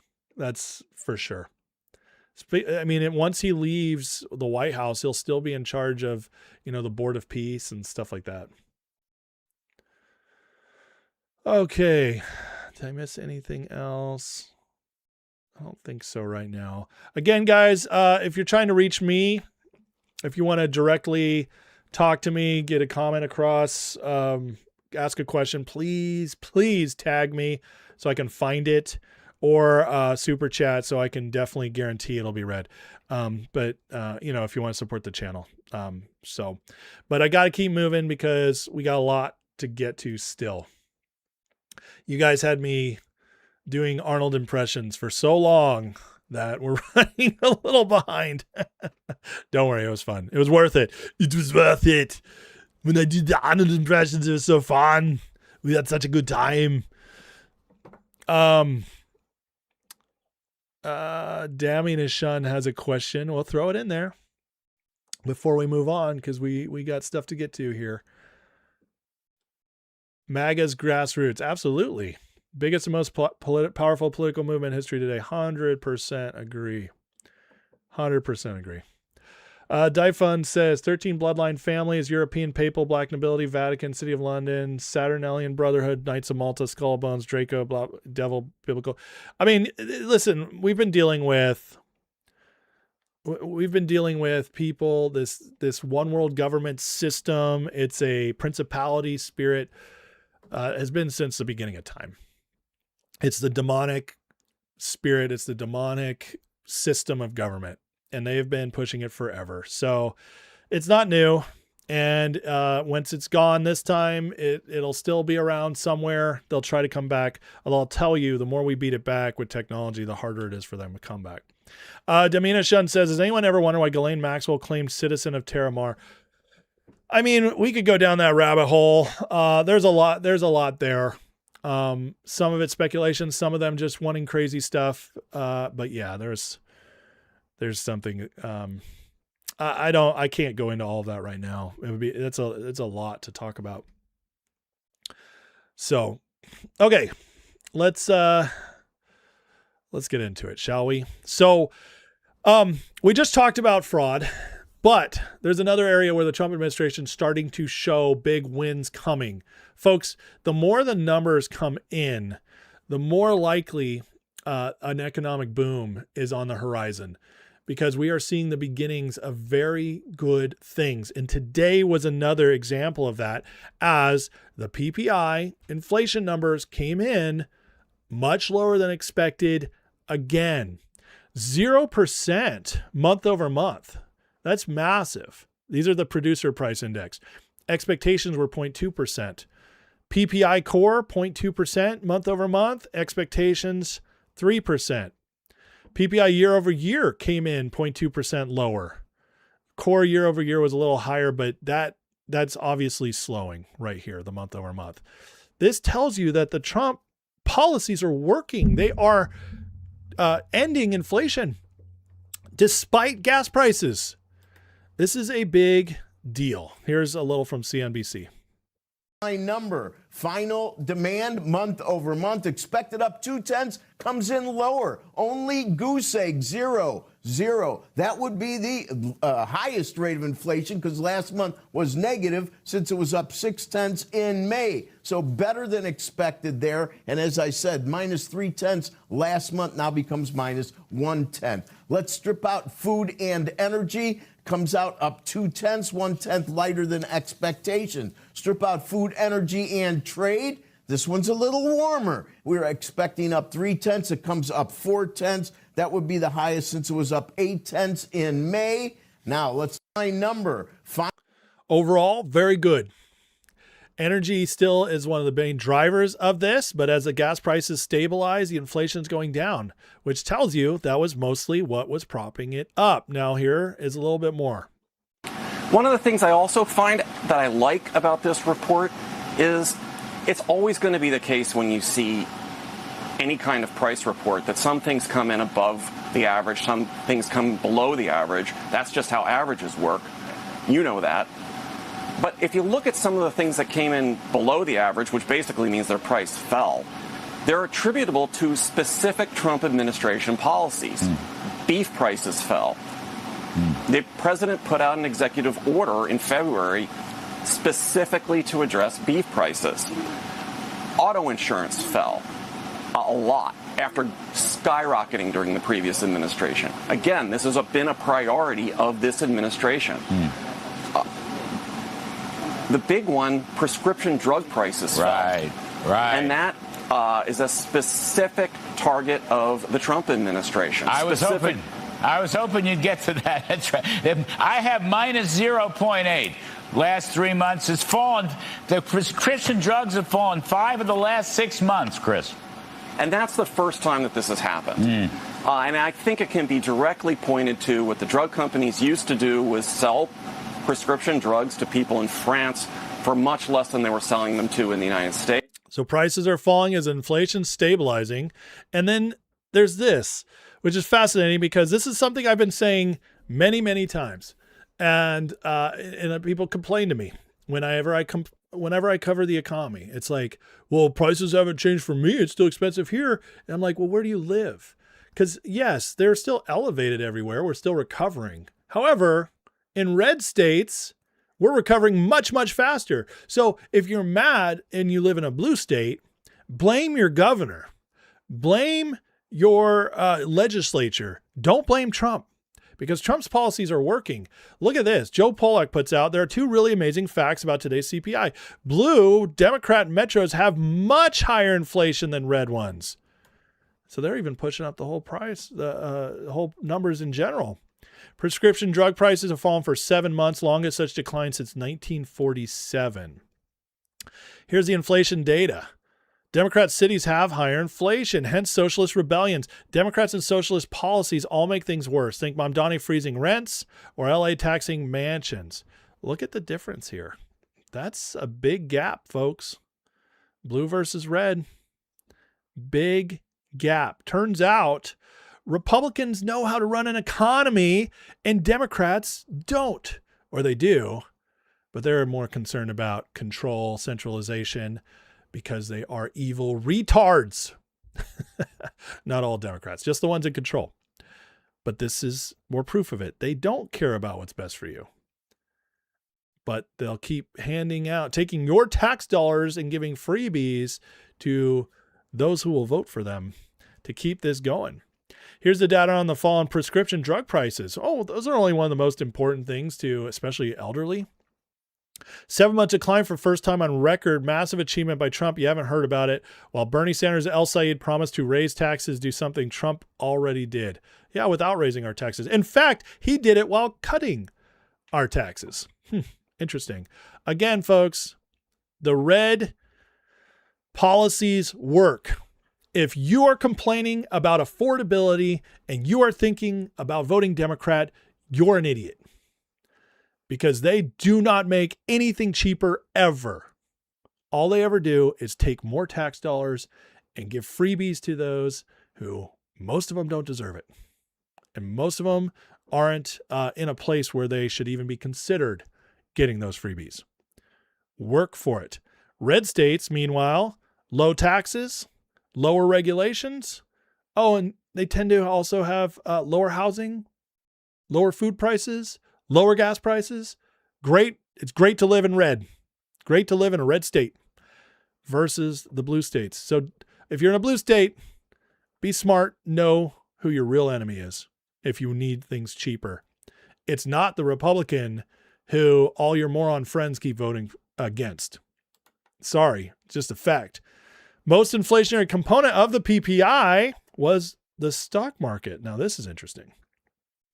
Leading the July increase in PPI services was the index for portfolio management, which soared 6.5% month over month, reflecting equity price gains.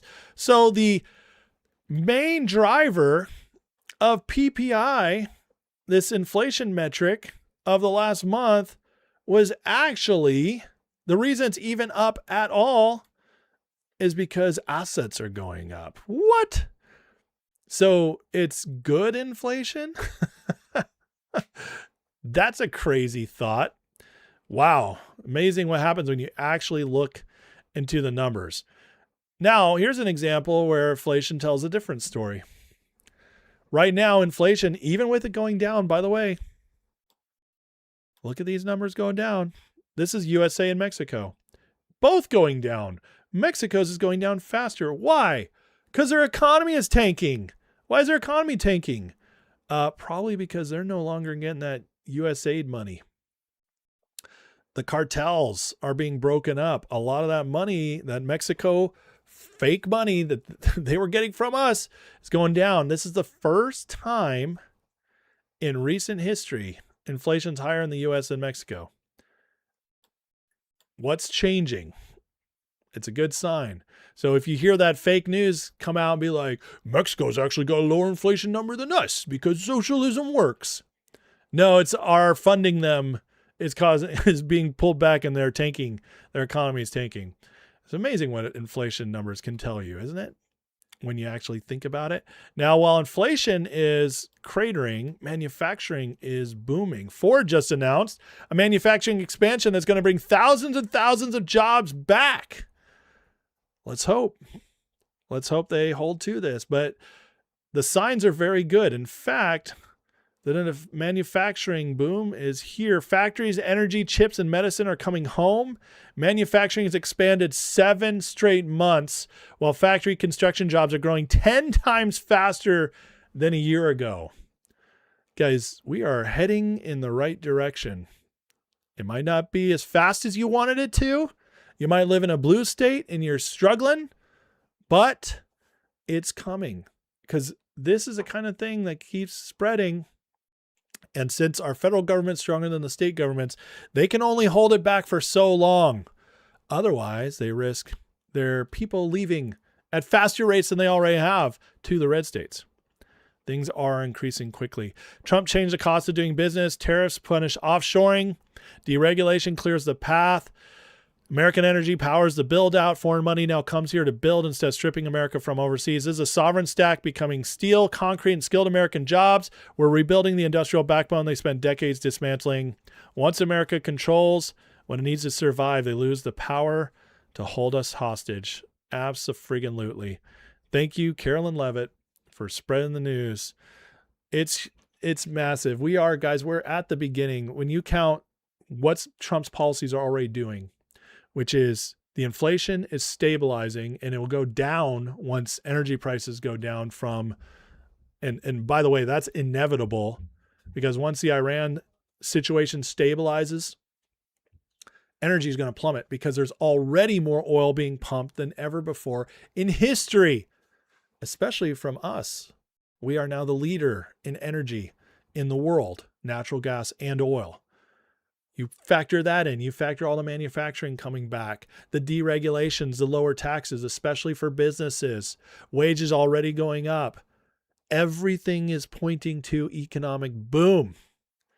In the next few months to a year, we're going to be roaring. That, friends, is what all the numbers are telling us. And I got to tell you, if you're dooming right now, you're just not paying attention. Better times are ahead. The affordability nonsense they're throwing out there to against Trump is all BS. The real affordability problem right now is only not being fixed in blue states. Everywhere that's implementing Trump's policies and not raising taxes, we're headed in the right direction. And America as a whole will get there eventually as well, because what Trump's doing is bigger than what any state can stop. Okay, hit that like and subscribe. Thank you guys for paying attention to this segment. Definitely got more coming. Next, we're going to talk about the midterms, including a big win in Texas for election integrity. First, saw some super chats come in, so I want to get to those. Let's see. Christine Dwar said, Alina Habba or Erica Kirk for press secretary? I got to go Alina there. Although if he appointed Erica Kirk, it would be one of the greatest trolls to Podcastistan of all time. And I would be super here for it. Thank you for the $5 super chat. Jeremy James with a $2 super chat says Ohio Republicans are more like Democrats. Ohio is one of those states where it is deeply embedded with rhinos. Ohio is just like Indiana, which Trump just took back in the primaries. And the good news is Ohio is getting redder, and eventually the surge will overturn them. But currently that's where we're at. You're right. Scheimler with the $10 super chat says, I just deaf in both my eyes. You are extreme blueberry. That's all. I appreciate your, thank you for your $10 super chat. And I appreciate you making me laugh. That's hilarious. Jeremy James with a $2 super chat says DeWine's not MAGA. That is absolutely right. He is not. He is completely destructive and not great at all. Let me get in. Thank you all for the super chats, by the way.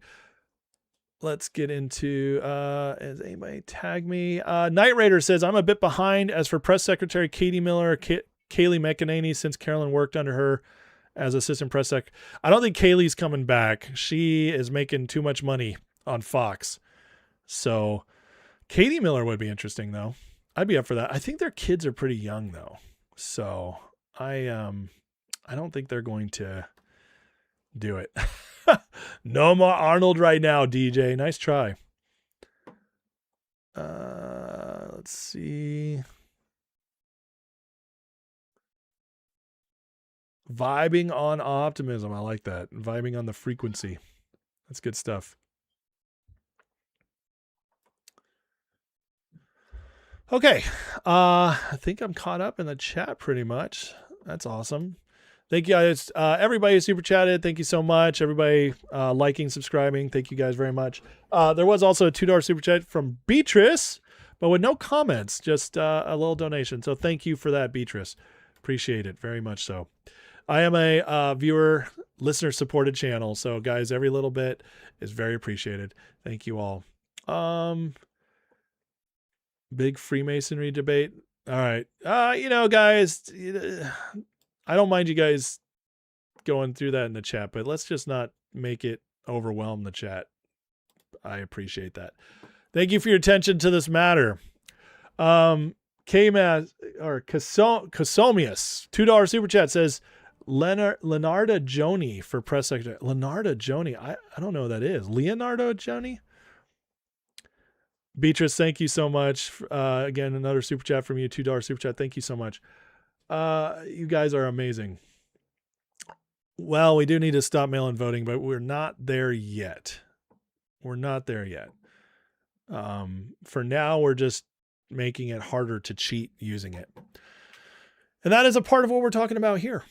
So, guys, heading into the midterms, we continue to get wins. And I know we're not getting the big win. The big win is the Save America Act. I agree with all you. I would love that so much. The Save America Act would just be the icing on the cake, and we would be in a much better place going forward. But what we can do in the meantime is get little wins here and there, and they do build up, and they do have an impact. One of those big wins just came in Texas, where back in 2021, Texas passed an Election Integrity Act that was pushed back on by the courts. Finally, the Fifth Circuit just reinstated it. The provision that required ID for mail-in ballots and crucial anti-fraud measures. Judge went off on liberal judge, as so often happens in modern America. A federal district judge and countermanded the legislature with sweeping facial injunctions. We have been staying, vacating, reversing these injunctions ever since. Hallelujah. Because Texas is the great white whale of the Democrats, of the globalists, and they're going all in on Talafrico right now, which he's not going to win. But Texas has, I lived in Texas for 9 years. It is overwhelmingly red.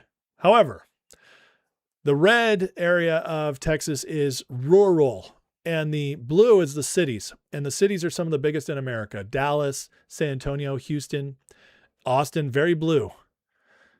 You get a lot of fraud there. And it's the only reason Texas is even close. It's the only reason Texas is has any Democrats rising to power at all. And also rhino Republicans. You clean this up, you get little fixes in Texas where Texas can start getting back to being more like Florida has been under DeSantis. That's the real Texas way. See, the rhino Republicans have been trying to overtake Texas like they've done in Indiana, Ohio, Utah. But Texas has held out with a little bit of stuff going through. Thankfully, this helps fight that back. This is a big win, and this also makes Democrats freak out that their chances of winning Texas anytime in the near future just got set back significantly. Remember, Texas has only been getting redder. Trump won it by 14 points in 2024 without this law even being in effect. Texas is overwhelmingly red, and it's only going to get better. This is a big win going into the midterms. Now, Seth Keshel, as we look at the polls here, reminds us what to think of the polls. And he says polling is stupid. Well, let's see how much attention this one gets. Abbott had a few +2s and +3s against O'Rourke in 22 and won by 11%. Paxton ran a point behind him. Looks like you'll need a D plus 11% generic ballot to get a 1-point race in the Senate. And he's referring to this poll right here, which kind of tells you all you need to know about Texas. See, they always underpoll Republicans. And why do I show polls? Not because they're accurate, not because they're true, but because they show trends. And once you understand how to read polls, as Seth Keshel reminds us, you do get something out of them. What we're learning right here is that Emerson now has Abbott 4 points ahead of Hinojosa, which means he's going to win overwhelmingly, 10 plus points easy. And the fact they have Paxton ahead of Talarico right now means they are setting themselves up for the loss, but they got to keep it close because Talarico, the Democrats need to believe Talarico can win, so they keep putting that money in. People got to get paid, folks. And we know those political consultants, especially in the Democrats, but everywhere, they want that money. They really want it. Seth Keshel writes this, Wendy Davis vibes on Hinojosa. Dem internals like this don't want to outright lie so they can save face when she loses. We never said she was winning, but also need to keep the grift cash for Californians and Austinites flowing in. The mushy moderates know the quickest way to turn Texas into the latest state millions flee is to put this no-name in office. It's very true. They're not going to do it. And what he means by the mushy moderates is they don't want to become California. Texas hates California. They really hate California. Even center lefties in Texas hate California. And that alone is enough to make sure that red is going to keep winning in Texas. And the other factor that is really hurting the Dems right now is that all their big stuff that they care about the most, the voters in general don't care about. Again, polls don't tell you the truth, but you can gather some truth from them. Here's my favorite New York Jew, Harry Enton, who's sporting a beard now. Harry done growed up. And he's telling us the latest breakdown on voters' priorities in the midterms. And I got to say, this is going to be good for us in general. Listen, you know, I was schwitzing a lot in the month of July, although granted, you know, I schwitz a lot all the time. But the bottom line when it comes to voters is, simply put, they don't care. They don't care. I mean, just look at these numbers. Okay, top issue in midterm vote. You can list up the 3 issues. The economy, not surprisingly, comes in at number 1 at 54%. Immigration, 28%. Look where climate change is. It's tied for 14th. Tied for 14th, all the way down here at 3%. Johnny, I'm not the greatest mathematician in the world, but I sure as heck know that 54% is a whole heck of a lot higher than 3%. So despite nobody cares anymore. Global warming, climate change, no one cares. Even the lefties have moved on. You know why? Because it's just not bringing that money in anymore. It's just not scaring people anymore. We need something new. That is crazy how far that's fallen.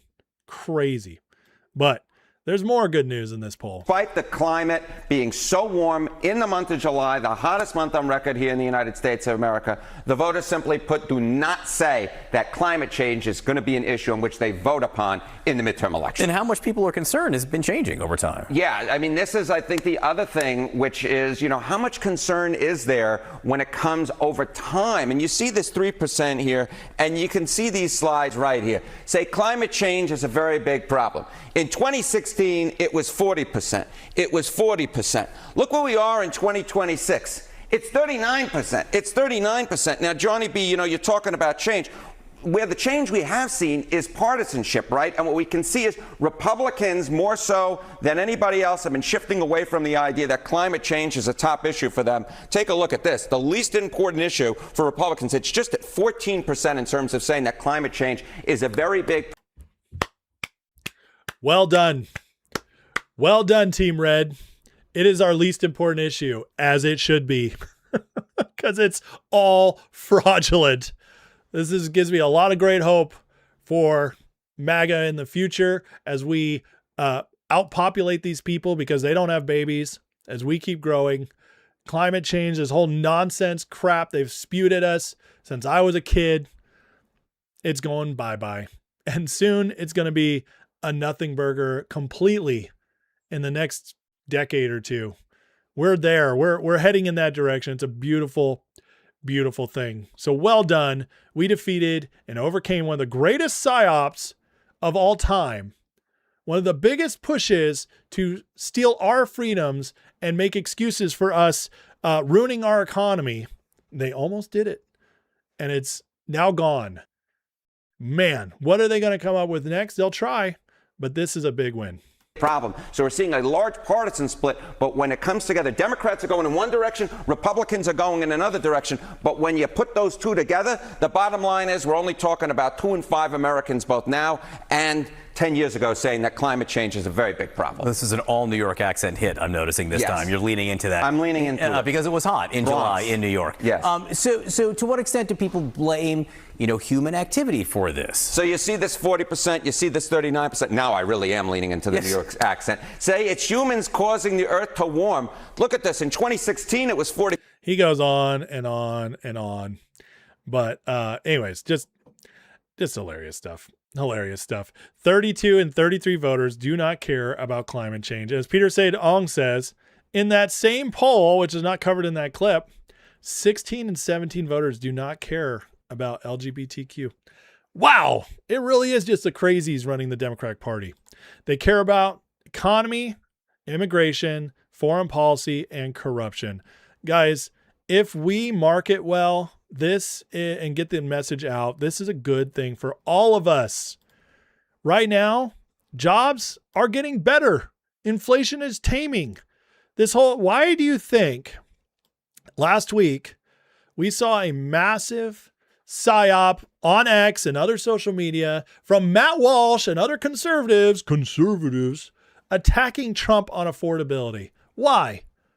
Because heading into the midterms, the deep state, the globalists know the number one thing people care about is prices. And so they scream at you that burritos are $20 now.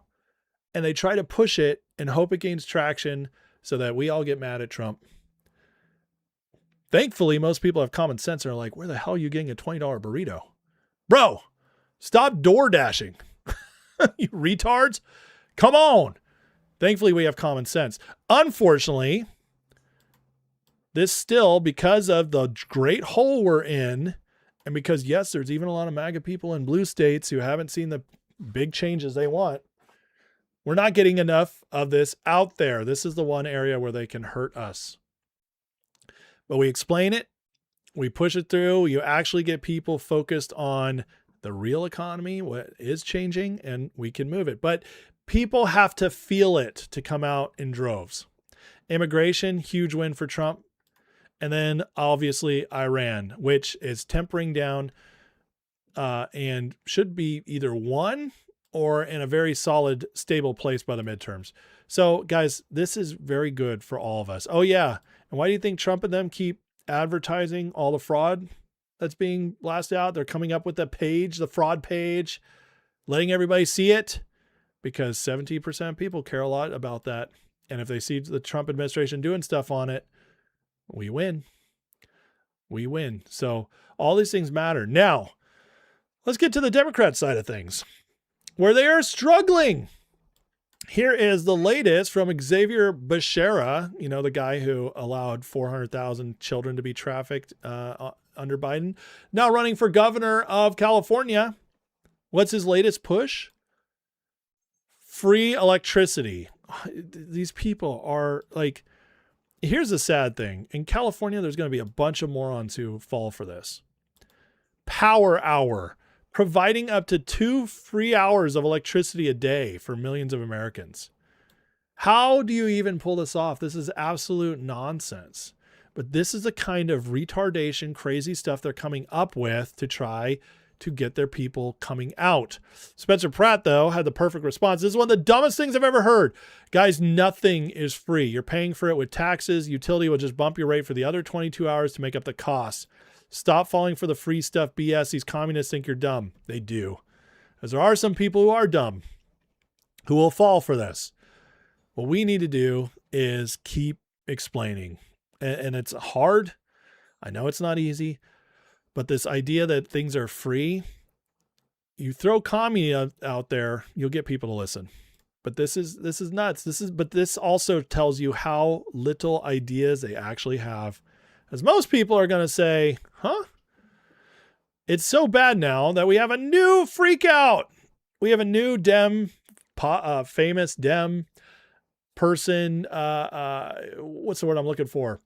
A prognosticator, talking head, who is also now freaking out. Welcome to the club, Chris Matthews. Come join the circle. James Carville, Joe Scarborough, John Fetterman. Join the circle of freaking out big name Dems. Here we go. Here's what I think, and I've been thinking about this for days now. The DSA has done a favor to non-DSA Democrats, to regular Democrats who are regular members of the party. They've listed what they believe in. Their chair made that clear. It's in Peggy Noonan's column this week. It's very clear. We're going to get rid of ICE, not just ICE. We're going to get rid of the border. We're not going to have a border anymore. We're not going to effectively control people coming in and out of the country. And so I think we're going to get rid of prisons. We're going to get rid of the Pentagon. We're going to negotiate. Well, what happens when your hostages are your former diplomats, like what happened with President Carter? People take your diplomats hostages. What do you do then? You need an army. You don't like to have an army, but you do need to have one. All these positions can be denied by any regular Democrat. All you have to do is go out there and say, thank you, DSA, for telling us what you believe in. I don't believe in that stuff. And discriminate, because you can't follow AOC, I like AOC generally, but she came out and said we're just a big tent party. Well, the problem with the big tent defense is every Democrat has to defend all this crap coming from the left. They've got to say, I believe in all this crazy stuff, and that makes me a Democrat. You've got to say, no, I'm not a member of the DSA, and here's why, and make it very clear. So it's going to require politicians to be good politicians and say, here's where I stand. Right. This is what I'm a regular Democrat. I'm for labor unions. I'm for opportunity for everybody. I'm for civil rights. I'm for all the things I believe in as a Democrat, but I'm not with this crowd. And I think that's going to be a line that has to be drawn by Democrats, because I'm telling you, the last 6 weeks of this election is going to be an attack on El Sayed and the DSA in New York and the Mamdani, and it's all going to come out and blame every Democrat for everything the DSA is doing. I don't believe in the DSA plan. I don't believe in their checklist of what they believe in. I'll say so. But running for office is going to require that, I think, before the election.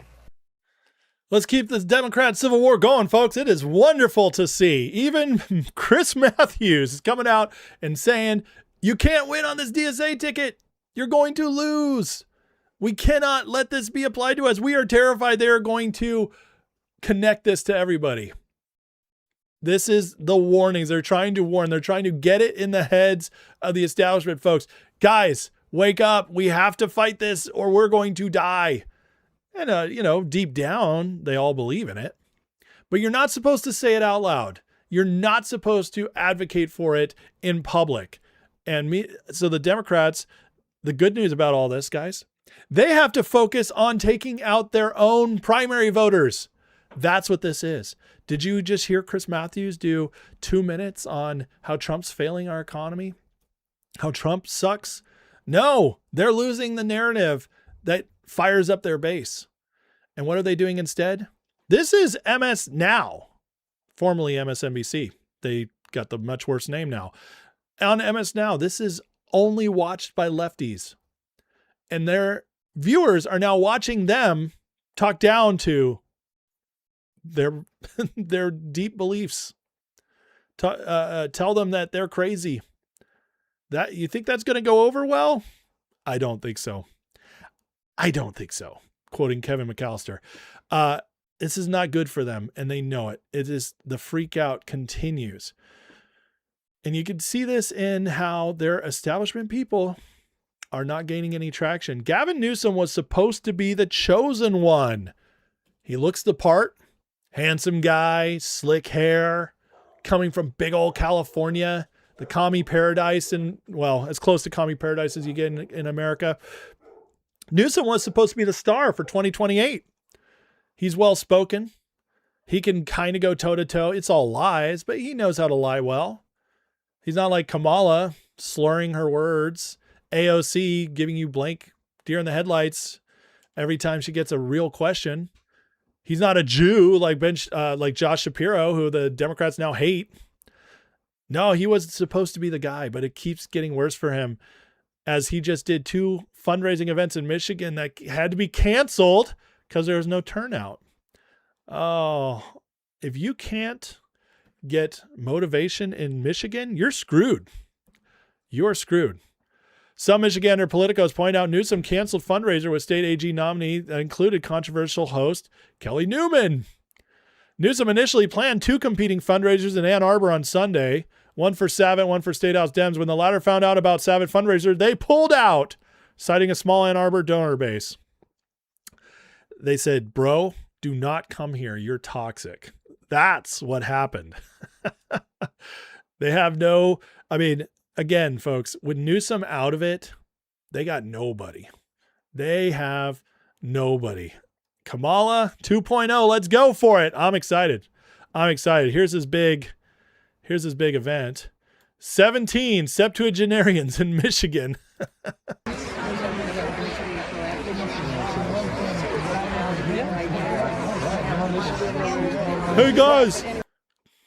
Hey guys, Newsom's coming over to my house from California. You guys want to go hang out in the backyard with him? Call your friends. Oh yeah, we don't have the money to rent out a big place, but he said he'd reimburse us for the sodas in the backyard. So, come on over. Come on over. Let's talk to Gavin Newsom. Real excitement here.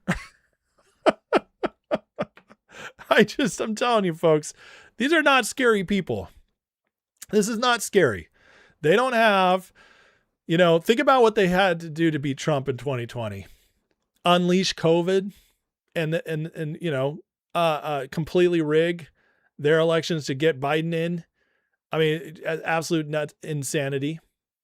Trump wins 24 overwhelmingly with them in control when they are rigging everything. And now for the future, they're supposed to be coming back with who?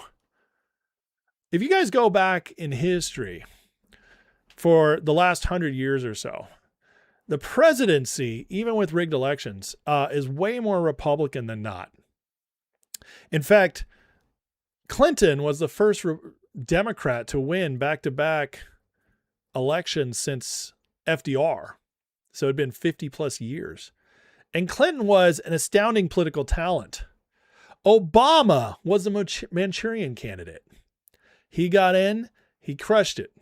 Not for us, not for America, but he crushed the election. He was able to lie, able to charm and schmooze his way forward, and he won 2 elections. But those were both, even though they were terrible people, they were both very, very good at politics. The Democrats don't have anybody like that now. They don't have, they're not going to be able to pull off another COVID in 2028. The future is bleak for the Democratic Party. And this is why I don't doom about the midterms like others are doing. People are way overstating how bad things will get if the Democrats win the House. They're really overstating it. It'll suck, but it's not the end of the world because they don't have a future. They don't have anything. I mean, like right here, the Dem civil war continues, which is really bad for them. Joe Biden's press secretary, Michael LaRosa, here's him actually coming out. I covered this the other day, but now we have him saying it on record. It's because you put this out on X on Changing Sunday, and I said, parties. get Michael on the air. You're talking Let me about, you said that you're supporting Mike Rogers in Michigan instead of Abdul Rahman El Sayed. And you said this: I refuse to defend or support anyone with an SS Totenkopf tattoo simply because they had a D next to their name. I won't defend or support anyone who's too cowardly to stand up to extremists who think the mother of my best friend, who jumped from 95 stories because the alternative was worse, deserved what happened to her. Yet there are so many Democrats who are willing to give these folks a pass just because, hey, it's all about getting elected. Look, it's not about principle. I want the Democrats to win. I think they're going to win the Senate. I think they're going to win the House. I want Chuck Schumer and Brian Schatz to be the next majority leaders. I want to do it without El Sayed. And that can be done. But this isn't what I signed up for. Totenkopf and SS and defending it and then defending. And Hassan Piker is just not the leader of my party. And it's okay for Democrats to say that. My old boss, Chris Matthews, was on TV this morning saying Democrats just need to do the hard part for politicians, which is sometimes standing up to your friends. They can't support these people because they can't win elections. But the problem for them is all the energy is behind the crazies, all of the party's energy, which means the party is breaking apart because you have the power establishment that knows we have no future if these people take over, but they have no support behind them. As the money runs out, as they can't fund themselves anymore, thanks to Trump pulling out USAID and exposing all the corruption, the money is drying up. And so now the crazies, the rabid dogs are coming out of their cages and it's freaking them out. And even with all the energy, it's not like these people are the smartest people. Here's Abdul Sayed's latest ad. You guys tell me if this convinces you to vote Dem this election. Here's the mail, it never fails. It makes me want to wag my tail. When it comes, I want to wail.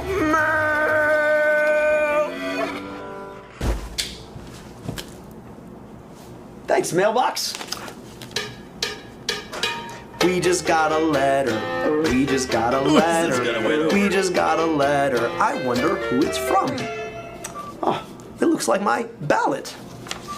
Brought to me by my Secretary of State. Are they trying to win the voters like the 7-year-old votes? Which wouldn't surprise me if Democrats push to move voting age down to 7 years old. But my God, folks, we're supposed to be scared of these people? And with it, I can participate in democracy. The first day that I can turn this in is June 25th, but it has to be postmarked by July 21st, or I can drop it off up until Election Day, which is August 4th. This is the guy who just won the Michigan primary, folks. He's crazy DSA guy, socialist, commie, and this is what he did this for his primary. So this is an older ad, but the point remains. This is what they come up with. This might have helped him in a primary, which, by the way, it didn't. He polled at like 70%. He won by barely 1%, which the Democrats tried to steal it from him.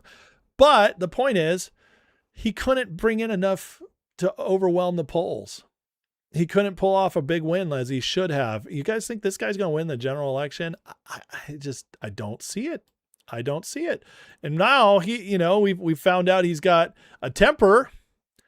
Brandon Gill calls him out, but in responding to this from Mike Rogers, who's a much older man, Abdul Sayed said, since you're too afraid to debate me, how about you hold me accountable on a football field, tackle no pads? I'll be happy to show you how much I love football. He's basically calling him out to a fight. Brandon Gill puts it this way. You highlighted my anti-American views, so now I want to physically hurt you. That is exactly right. So now we know we can get to him. He's got a little bit of a temper.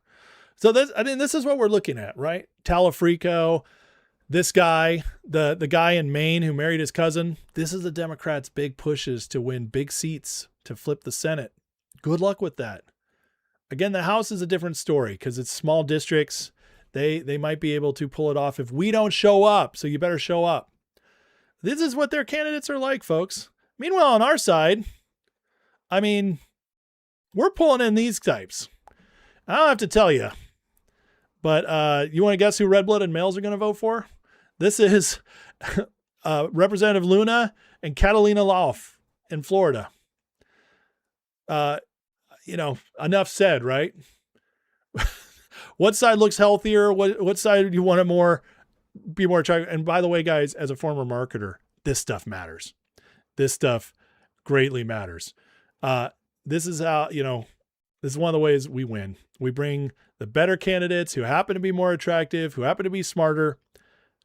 When you put that up against this, good luck. Just tell you right now. I'll tell you right now. Good luck. Good luck with that. And Trump is also doing other stuff like this that, by the way, this is going to be very popular with voters. It's small, but it matters. Sometimes people care more about this stuff than they do about the real issues. He's getting rid of daylight savings time, or at least he's making it permanent. For many years, the vast majority of Americans have asked to make daylight savings time permanent. But no administration has been able to get it properly done until now. I'm proud to announce the House of Reps has passed the bill and it's now gone to the Senate for final approval. People are sick and tired of having to change their clocks twice a year. It's foolish, inconvenient, in some cases very costly. Cities and states with watchtowers and hard-to-reach places cost millions of dollars. Recent case was made. It's also bad for your health and creating anxiety. That's something all the people on SSRIs care about.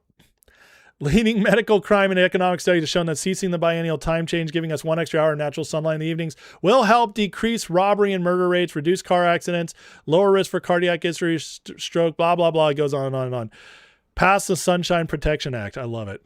The hilarious stuff. Sunshine Protection Act. He's right. This is actually very popular. This is dumb, but politics can often be dumb. You get something like this passed, people are like, I really like that Trump did that. There's a lot of voters in the middle who this is one of those little pings of good feeling. Wait, we don't need to change our clock this year? Maybe I will vote for the Republicans. I'm saying it's dumb, but it's effective. And that's ultimately what matters. Now, looking at the midterms, because I know a lot of people are worried about being rigged and stuff, but all the doom over midterms. Why? Well, there is a reason for it. And the reason is that most times it does flip the other side. So even if we had a perfectly legit election we could fully trust, it's always an uphill battle to win these midterm elections. 92 years since 1934, 20 of 23 midterms since then, President's Party loses House seats. Average loss 27. 16 of 23 times lose a seat in the Senate. Reagan had 63% approval and 86 and lost the midterms. Simply put, if you want to win them reliably, get better at losing the presidency. So what does this mean? It means we do have a fight on our hands, okay? So we're not taking it lightly, even if there's bad candidates on the other side. We got to fight. We got to show up. Do the part. Make yourself get out of bed that day. Go to your polling station. Or if you can early vote, early vote. It did work in 24. Whether you agree with it or not, it can still help. Do it. Get out there. One of these was George Bush in 2002 when he won because of 9/11. America was still very much behind the war in Iraq at that time.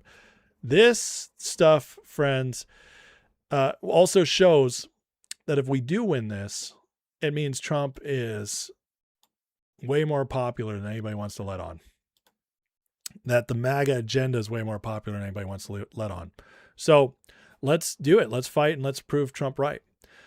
Now, one reason I'm actually optimistic is because of the polls. And the polls, what I mean by that is polls are fake. Polls are wrong. Look at this example here. Minnesota had Flanagan +2, results Flanagan +20. She's a DSA candidate. Wisconsin, Mike Lindell +6.5, lost by 6.5 to Demuth. Wisconsin, Hong +24.5, lost.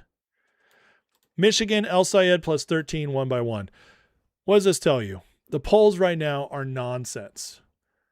But we know that for the vast majority of the time, polls lean left. And the fact that they're even close right now is a big, big warning sign to the Democrats that we actually could get only the 4th midterm to go the president's way since 1934. That makes me feel good about it.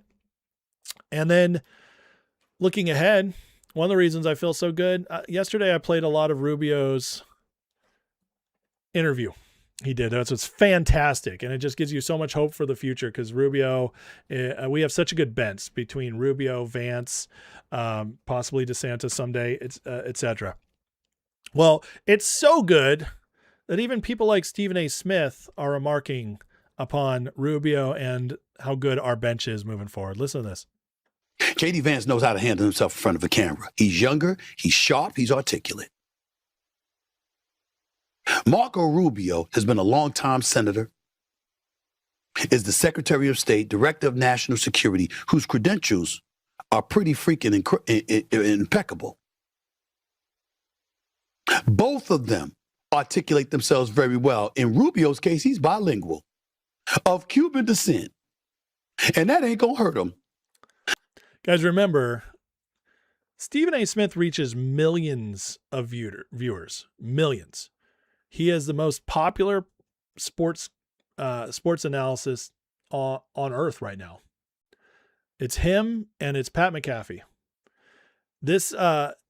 So when he speaks on this stuff, it's millions of people in the middle or center left listening to him.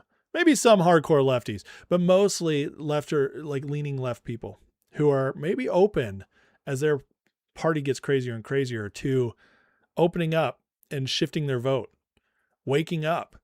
So when Stephen A. Smith says this stuff, it matters. And that's why I play his clips sometimes. There's hope on the horizon once Trump leaves office. On the Republican side. Say what you want about DeSantis. That's a big statement right there. Big statement. There's hope on the Republican side after Trump. That's big coming from somebody like him. He's an executive. I got some issues with him. Can't wait to interview him. But I got news for you. He's an executive, and I don't hear too many people complaining about the state of Florida, and I ain't going to be no hypocrite. I moved there. Rubio, his nationals, his foreign policy experience, being the Secretary of State for this country, very articulate, knows how to deal with combativeness, bilingual, got an Hispanic populace out there that respects the hell out of him. I think Rubio's the real deal. I think Governor DeSantis is the real deal. These are formidable candidates that will stand in front of any Democrat believing they can eat them alive. Do you think Kamala He's Harris absolutely right. or AOC can deal with them? Ooh. Gavin Newsom can argue against anybody. Sounds smooth as hell. Right up until the minute you look at California and its affordability issues, and then all of a sudden you change your mind. He's so right. He is so right. He just called out their main people they're pushing. See, there is some sane people who've been voting Democrat. They're taking a while to wake up. They're taking a while to move over. They don't want to leave their roots. Also, they're in media or wherever. They make their money from Democrats. But the fact they're willing to say this stuff at all, it's a tell. It's a tell that the Democratic Party is dying in real time right now, folks. In real time. And it's because, we have all the best people. Here's a clip I didn't play yesterday from the Rubio interview, which I want to share with you here for no other reason than it's wonderful and makes me want to vote for the man right now. Well, shark's not an irrational thing. No, sharks are very rational. Of course. Again, I have a little nephew who was visiting us here yesterday, and he wanted to watch Jaws. I said, I have an even better movie than Jaws. Jaws is boring. Oh my gosh, it was such a ridiculous movie. Such a ridiculous. Who puts that to tornado, for kids? Hurricane brings the shark to the shore. It was awful. There's a Sharknado. I think it's number 3. That's in Washington, D.C. And the sharks are in the White House, and there's a president that's shooting at them and all that, and which all sounds crazy, but now you could see. Actually, there's a scene where the sharks are in the reflecting pool in the Sharknado movie. And this was 10 years ago, so I'm like, man, I got to show this to the president. We might have a feature here for people. And can you imagine we put sharks in the reflecting pool? Oh my gosh. Anyway. Okay, I said I was this should make you want to vote for Rubio, but I forgot there's actually something terrible here, and I think I think it might completely derail his presidential aspirations because it is so egregious. This is a game breaker for me, guys. He called Jaws boring. That has got to be one of the worst takes I've ever heard in my life. Jaws is boring.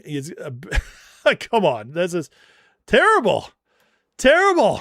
Rubio, we got to work on you, man. We got to work on you. But the Sharknado stuff's very funny. Very funny. I love this guy. And they all love each other. Again, our bench is so strong moving forward. I mean, here's like Kennedy posted this yesterday after Rubio talked about Pop-Tarts. Rubio Aladdin surfing on his magic Pop-Tart. Just unbelievably great stuff. This is fun. See, it's fun to be MAGA. It's fun to be on the right side of history. It's fun to actually have real people in our government. And, we have so much to look forward to because of these people. I think guys, the future is very bright for MAGA. I'm extremely excited for where we're headed. Whatever happens in the midterms, if the Democrats somehow squeak out the House, Trump will still hold the DOJ. He'll still be in charge of foreign policy. They'll make things kind of miserable. They'll slow things down. But ultimately, they have very little real power in the House. They won't get laws passed. They can be vetoed. Trump will still hold the executive. And 2028, guys, whether it's Rubio or Vance, we're going to crush them. Don't take my word for it. Take Stephen A. Smith's, who is on the left and is very unexcited about what's coming for them. He can see it. And I'm telling you, he's not the only one. Everybody with a brain knows that 2028 is going to crush them, regardless what happens in November of this year. Okay, guys, hit that like and subscribe. Thank you for watching. We got more coming up here. Quick foreign policy segment. Then the Grifter Report, where Candace Owens shows that she knows it might be the end for him, or for her, I should say. I don't think she's a him, although nowadays, who knows? Freedom76 from Rumble with a $20 super chat says, thanks for a great show. You're welcome, Freedoms. Thank you so much for your support. Greatly appreciate it. Scheimler with a $10 super chat says, I really think we're going to win the midterms. any media saying we're not going to win are the same people saying Trump wouldn't win an election. Yes, I completely agree with you. Again, like Keschel said, winning the midterms as a president is very, very difficult. It's just a fact, okay? But it's not impossible. And we've never had a strategy and a movement like this before. You could say Trump lost in 2018. He did. Well, he actually gained in the Senate in 2018, but we lost the House pretty strongly too. But Trump wasn't fully in charge of the Republican Party yet then. Trump had won, but he wasn't the leader of the Republican Party yet. MAGA was not fully in charge of the Republican Party yet. This is different. This is different. We have a much better setup this time around. And so I'm very excited I'm excited for the midterms this year. If nothing else, it's going to be interesting. That's for sure. But 28 is going to be lit. Let's see here. Chain Blue with the $10 super chat says, get it together. Jaws is not plausible. Sharknado can and will happen. If we don't switch to electric boats, clean it up. Is this the latest Al Gore push? That if we don't fix the climate, Sharknado will be real? Chain Lightning, thank you so much for the $10 super chat. That is hilarious, man. You made me laugh. All these Jaws takes, everybody hating on Jaws. I just got to tell you, you're wrong. That's all there is to it. Jaws is, I just watched it the other day with my kids. My kids love Jaws. My younger kid, not my little kids, but my 11-year-old loves Jaws. That, it's awesome. It is so exciting and so well acted and so many great lines. I think it's a perfect movie. I think it's legitimately one of the 5 best movies ever made. I'm sorry, but you guys, you can at me, bro. But Jaws is an incredible movie, and Sharknado is not. Sharknado is not. But Sharknado, it is funny. It's one of those movies you watch because it's bad, and you laugh the whole time. Can JD be VP again? Yes, there is no limit on how many times you're vice president. In fact, really the only office in our nation that has a limit is the presidency. We're going to need a bigger toaster. Oh, man. Rory says, with action movies, if they aren't fighting or shooting every scene, too many people think it's boring. Well, here's the deal. It's not an action film. It's a thriller. And when you see it like that, it makes sense that it's, it eases in to some of the stuff. But it's so good. It still holds up. It still holds up. Shane says he doesn't even know me anymore. So funny. Oh man, you guys are the best. I know it's not like nonstop action, not like Arnold movies. Get to the chopper. It's not like him, but it's still great. Arachnophobia scares the crap out of me. That's funny. You brought that up. I watched Arachnophobia with my kids the other night. That movie is intense. And it's fun. It's like a fun movie with like great intense parts. They just don't make them like they used to. I hate saying that, but I was a film critic for 2 years. I did want to go into Hollywood at one point in my life. I'm a cinephile, and I'll tell you, they really don't make them like they used to.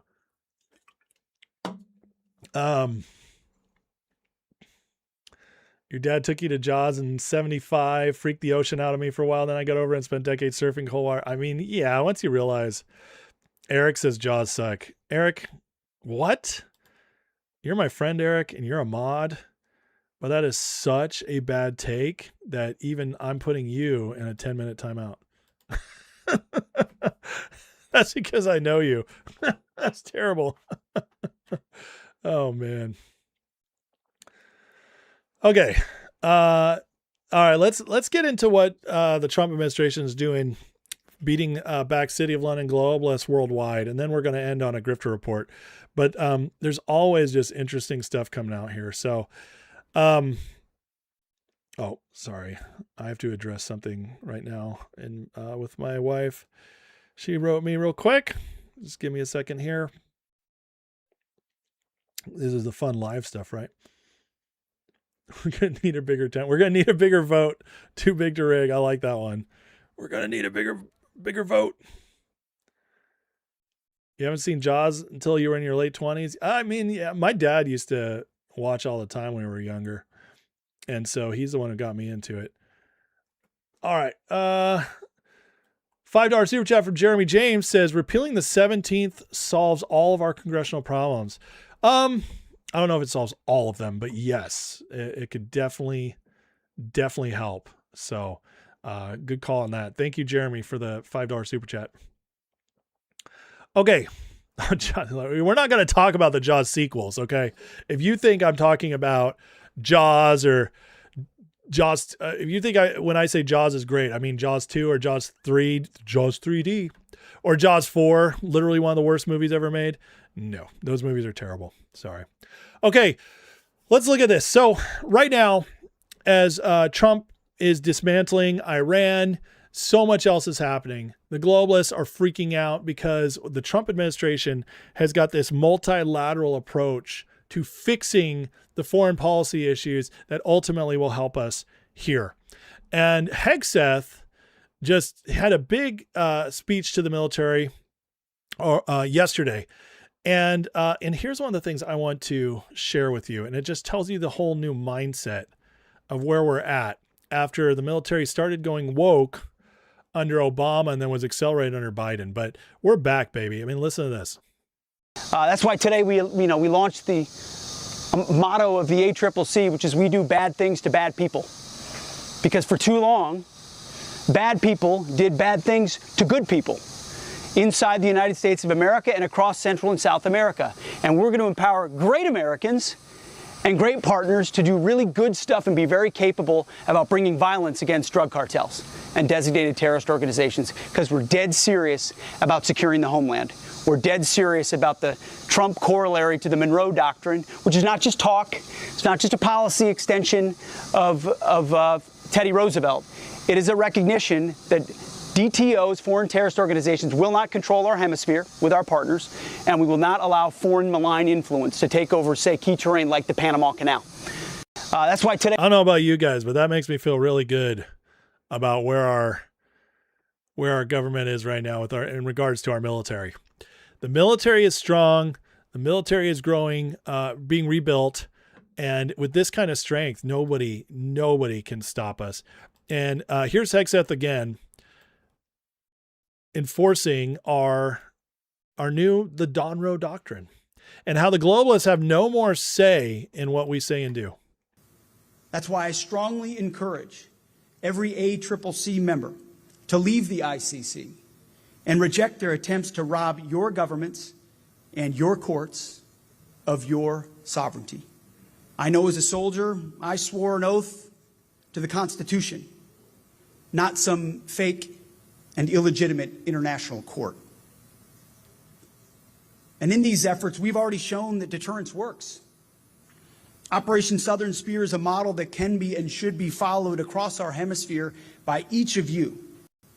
That's why this breakdown that they are attempting of the ICC, which is massive, because the globalists, one of the ways, they're all soft power. Nobody has a military like ours, not even close. So it's all soft power they govern by. And they tried to impose their ideals, their system of justice on us through this international court. And it's one of the main ways they tried to push their ways on us, especially overseas. And then Democrats themselves would talk about international law, that Supreme Court justices should reference international law over American law. This is one of the ways they want to control us. This big pushback, it's not going to be able to be undone, folks, because this is unraveling their system. It's exposing their system. Many countries are now being like, oh yeah, we have permission to leave this. They have no way to enforce it. The biggest country in the world is behind us. You know how much harder it's going to be to undo that over time? This is an attack on the globalist system, and this one is direct. This one isn't behind the scenes. He is pushing this now in the South America, Southern Hemisphere. And there's a big reason for this. It's because we want things safe here. And this is going to come as we keep purging the DEI from our State Department, from our military, and then as we clean up the communism at like next to us. Remember, Cuba was the #1 state sponsor of pushing and infiltrating our institutions and pushing communist doctrine, pushing leftism. This is all part of the cleanup. Here's Rubio on how they're cleaning up in the State Department. The State Department now scrapping a Biden-era policy. It directed personnel to push DEI issues in their diplomacy with foreign officials and governments. Rich Edson is tracking it all. He's got details from Washington. Hey, Rich. Good morning, Shannon. Officials say Biden-era diversity policies are out at the State Department, including guidelines asking diplomatic offices whether they routinely raise diversity issues with foreign governments. The State Department spokesperson tells Fox News Digital that, quote, under the Trump administration, America's diplomats are tasked with advocating for our national interests on the world stage, not demonstrating adherence to woke political dogmas. That's a big statement right there. Under Trump, our diplomats are advocating for our national interests, not demonstrating adherence to woke political dogmas, which is also one of their forms of control. Get us all to adhere to an ideology and force you into compliance with it. Adherence to woke political dogmas. Fox Digital obtained one set of former state guidelines asking, quote, do front offices routinely raise social inclusion, racial, gender, equity, disability, and LGBTQI plus issues with high-level host country interlocutors, especially in countries where these issues are problematic? And are these issues included in bilateral dialogues whenever appropriate? For much of the Biden administration, DEI was one of the 5 core precepts used in promotions for the Foreign Service. Top Biden officials argue DEI policies strengthen the State Department, that because... So crazy. But we're undoing this. As we're undoing this, we're making the push in our hemisphere. Here's from the interview the other day. This is Rubio talking about what's coming for Cuba. You've been one of the toughest voices on Cuba forever. We captured Maduro out of Venezuela. Is Cuba next? I think Cuba, I'm confident that Cuba, by the time this administration's over, but before this administration ends, will be on an irreversible path towards a much different future. Obviously, like anything else, especially something like this, I always tell people, like, you can't have something in place for 70 years, it grows roots, and then think overnight you're just going to rip out the whole thing and put something brand new into the ground. There's a transition that has to happen in a process to get there. Eastern Europe is instructive of that. You saw it took countries in Eastern Europe 3 to 5 years to truly become what we know them to be today. Poland is probably the best example. So I think Cuba will be on that path, well along that path.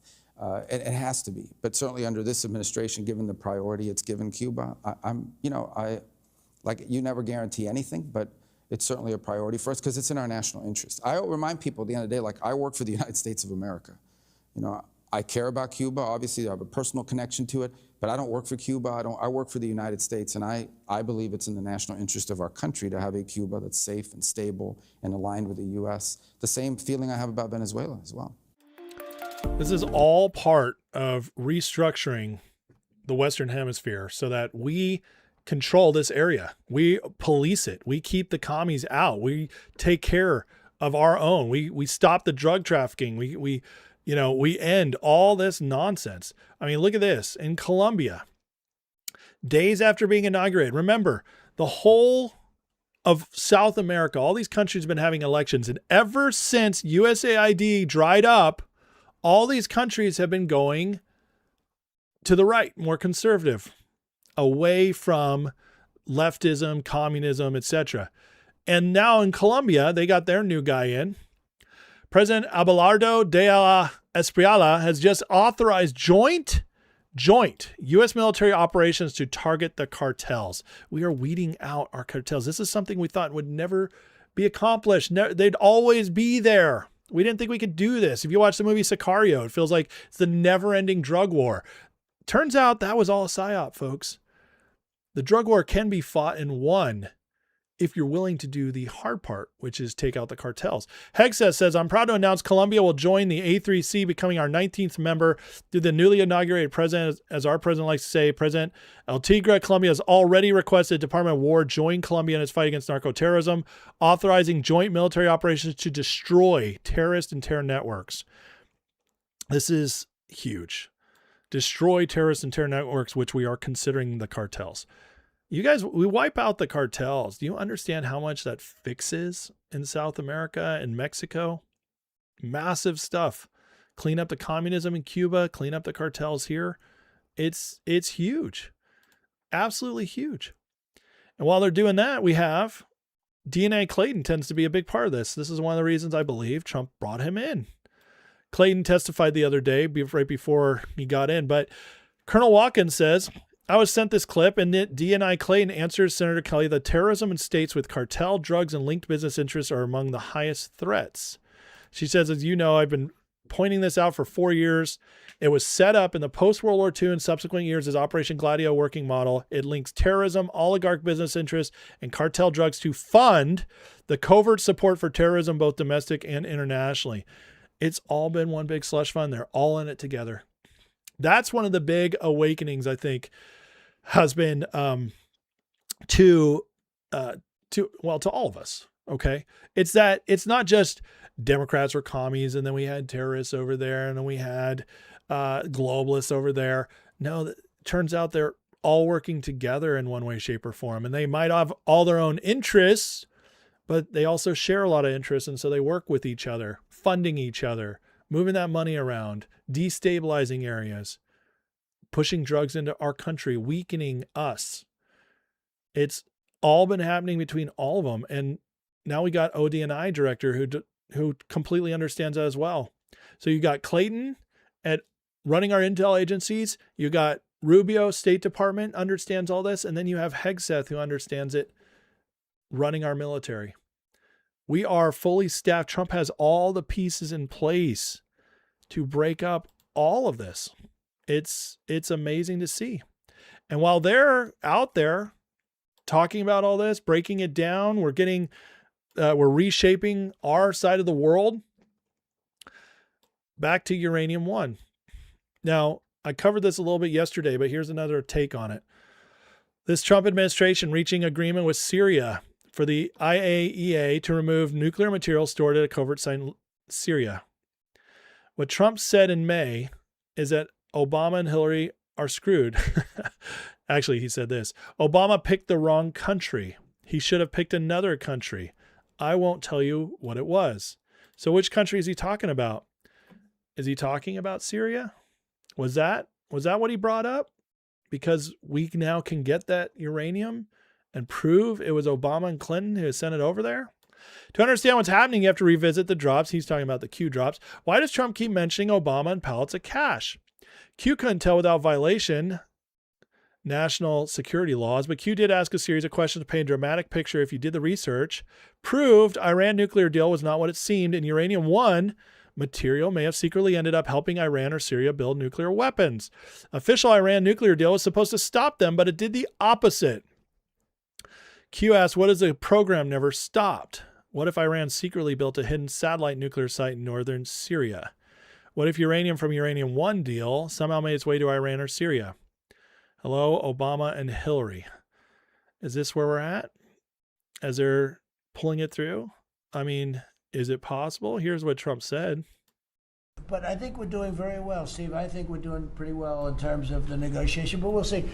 If it's not going to be a real deal, because Obama had that horrible JCPOA, whatever it was the worst deal. It was a path for Iran to have a nuclear weapon very quickly. Years ago, they would have had a nuclear weapon. We might not be here talking about it right now. They would have had a nuclear weapon. And frankly, Obama picked the wrong country. He should have picked another country. I won't tell you what it was. But he picked the wrong country when he picked Iran. But we have things understood now with Iran. It's been nasty. They've lost their leaders. They've lost. And it really is regime change. You know, we didn't set out for regime change. It's fascinating stuff, isn't it? So if we catch this Syria deal, this has Obama and Hillary sweating. It really does. Because if this is even part of it, if they can prove this, it could unleash the proof of one of the greatest crimes ever in American history. And you guys who are like, nothing happens, this could lead to some big arrests. Because if you prove treason, it's going to be not a lot of backlash coming at it if they go through with it. Now, what's happening everywhere else right now? Well, there's a purge going on. Many countries are now purging the corrupt from their ranks. Why now? Interesting timing, right? As Trump's in Iran, we're cleaning up Iran. We're the cabal, the City of London, globalists, EU, Davos crowd, they're weakening. As they're weakening, these countries are stepping up and all at once. Russia, purging, billionaires arrested, 12.6 billion seized in a single year. Numbers are staggering. Drama's irresistible. India, just as big. Enforcement Directorate, India's financial crimes agency attached, I don't know what they're, rupees, I guess, 81,000 crore in assets under the Prevention of Money Laundering Act and fiscal year ending March 26. That's approximately 9.8 billion. That's a lot of money, especially in another country. Raids nearly doubled year over year, all-time record. Fiscal year started, they accelerated. ED is now attached 23 crore, roughly 2.4 billion. Investigation found that 15,000 crore in public funds raised by 2 Reliance financial subsidiaries were systematically diverted through a web of shell companies controlled by the group. More than 80 premises have been searched. 8 senior officials and close associates are in judicial custody. 4 separate money laundering cases, 3 foreign exchange cases running simultaneously. Supreme Court ordered a special investigation team to expedite the investigation. The attachment tells you everything. Trajectory. December 25, total attachments at 10,000 crore. July 26, 20,000. Total doubled in 7 months. This is India's version of what Russia did to Moshkovich. Same shape, conglomerate built on legitimate businesses, power companies, financial services, infrastructure, or public funds, diverted through shell entities into group-controlled channels. The state enabled the empire is now dismantling it. Very interesting stuff here. Crypto, we talked about this with Iran the other day. Anyways, it goes on and on and on. Why are they doing this? Russia's louder, India's wider. Russia's purge runs through presidential authority and FSB operations. India's runs through court statutes and Supreme Court supervision. Russia absorbs the assets. India freezes them under judicial orders and prosecutes through the legal system. Both are dismantling their own elite. Why? Is it because maybe those elite enrich themselves against their own country's interests by joining with the globalists, by joining with the City of London financial system? I would argue yes. And what's happening is their deep states are being purged. That's what's happening. By the way, this is also happening in China. It's also what Bessent is doing to Iran, cleaning up all the shadow banking, all the funding everywhere. Both are doing it at a pace that would have been unthinkable 5 years ago. Both are doing it right now. Sources are Enforcement Director of India, Central Bureau of Investigation, blah, blah, blah. But here's the actual press receipts. Probe, ED attaches this crore assets, total seizures. NIA raids multiple locations in Chennai, Majuro in drug seizure case. So this is happening across the world.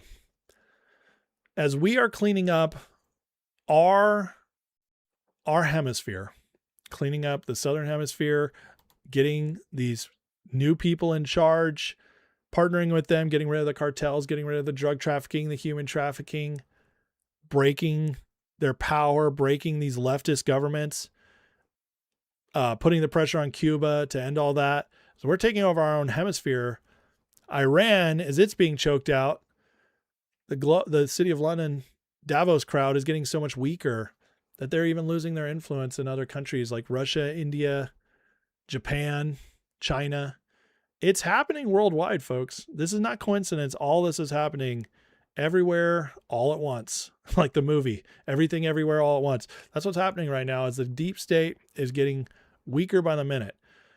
Everything Trump's doing has a purpose, and that purpose is leading to the breaking of the system we've been living in that has been ruining our country, sending us on a managed decline, ruining Europe, oppressing all these other countries, destabilizing the Middle East, etc., etc., etc. And it's all happening, and they're trying to get as much of this done in 4 years. Where we're at is incredible. What we're seeing is unlike anything we've ever seen before. So I don't want to hear any dooming out there. It's pretty clear. The globalists are breaking. The only question to me is, when is it the tipping point fully cross over? And we'll wait and see. Okay, guys, hit that like and subscribe. Last segment coming up. We got the Grifter Report. It's a really, really bad day for Candace Owens. Let's see. Queso asks with the $2 super chat says, imagine U.S. and Russia as allies. Unstoppable. 100% it would be. Imagine not only the power between the two nations, but the resources. It's amazing stuff. Let me make sure. Let me back up a little bit. Cat Crazy says globalists are in a panic for sure. I don't think they were behind the DSA BS. I think they miscalculated their control and left a void for radicals to enter. I think so too. I think, well, they partnered with the wrong people. That's what I think. Let's see. User says Iranian people have been covering street signs with Amu Trump, Amu Lindsay, Javed Shah. They're waiting for the IRGC to disintegrate a little more, rise up. Well, we can hope it happens soon. That would be amazing. If the people take back Iran, that's the biggest win we could get over there. Trump is a cat playing with the Obama mouse. I think that, what's the easiest way? What's the easiest way to catch and prosecute and put away somebody like Obama or Clinton that were major politicians and at one point popular politicians in our land with big followings? What's the easiest way to do that? It's prove treason. Uranium One, if it's what we believe it is, would prove treason. C. Will said, would you be able to prosecute Obama even though if this occurred during his presidency? It's a good question. I believe if you can prove treason, which is what they did, then yes. There might be an interesting process to it. It's not going to be easy, but I do believe there's a way. I do believe there'll be a way. Bucko says, what is that saying? Treason? Yes, I'm mixed up on one thing. Whose uranium are they protecting? Or am I asking the wrong question? Well, Uranium One was uranium. It was a deal made with Russia. Okay. And here we go. So it's a Canada mining company that through acquisitions controlled a lot of our uranium assets. Roughly 20% of U.S. uranium production capacity at the time. So between 2009 and 13, Russia's state-owned nuclear giant gradually acquired majority and full control of uranium stages. So Russia, under Obama, was allowed to take over Uranium One. So that means Russia was in control of a lot of uranium.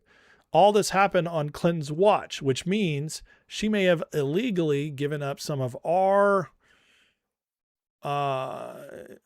assets, our national security assets to another country by money.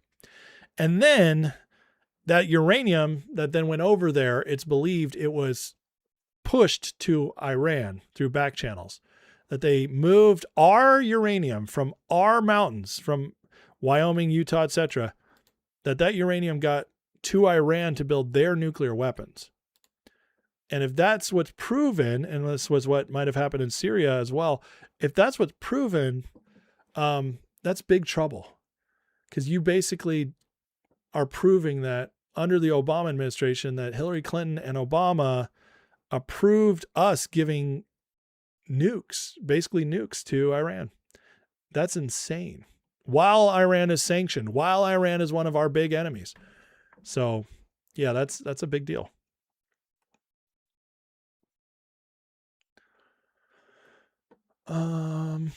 Yeah, we're taking over the shipping points. Absolutely. You think Stephen A. Smith's going to run? I don't think he is. I think he likes his easy life too much. And by easy, I'm not saying he's not a hard worker. I mean, he's in media. He's making buku bucks. Rumdog says, I think many things are done quietly so as not to upset TDS Americans and cause an uproar. I agree with you. I think it's like, it's the old saying. You can't tell them, you have to show them. Chiosat with a $2 super chat says, Fauci lied and lives protect him. Imagine St. Obama. Well, that is the thing, right? Going after Obama, you have to have everything perfect in order for the people to allow it. That's a fact. Who owns, controls Canadian uranium mines now? I don't know. That's a great question, Justin Mimo. It's a great question.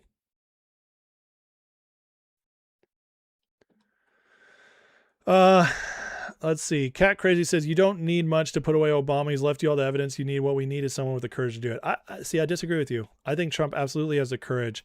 I think he's making sure he has everything in order so that when it happens, it sticks.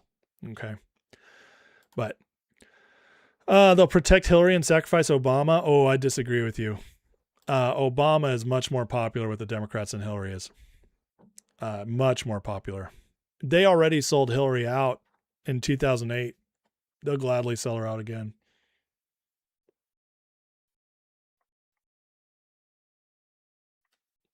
All right.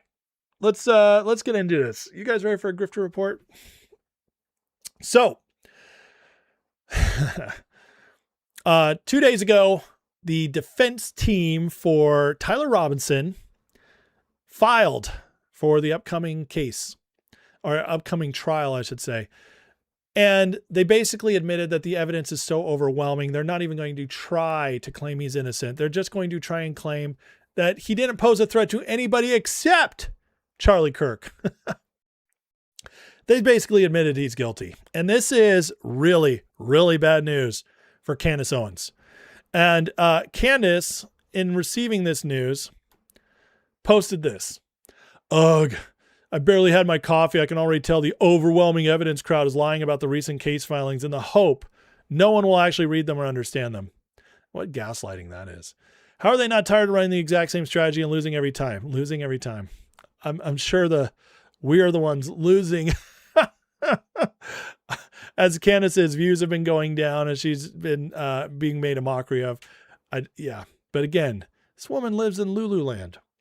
Pay a bunch of influencers to make emotive claims. Hope people don't actually read through the filings. It's exactly as they did with the ATF report and every other element of this case.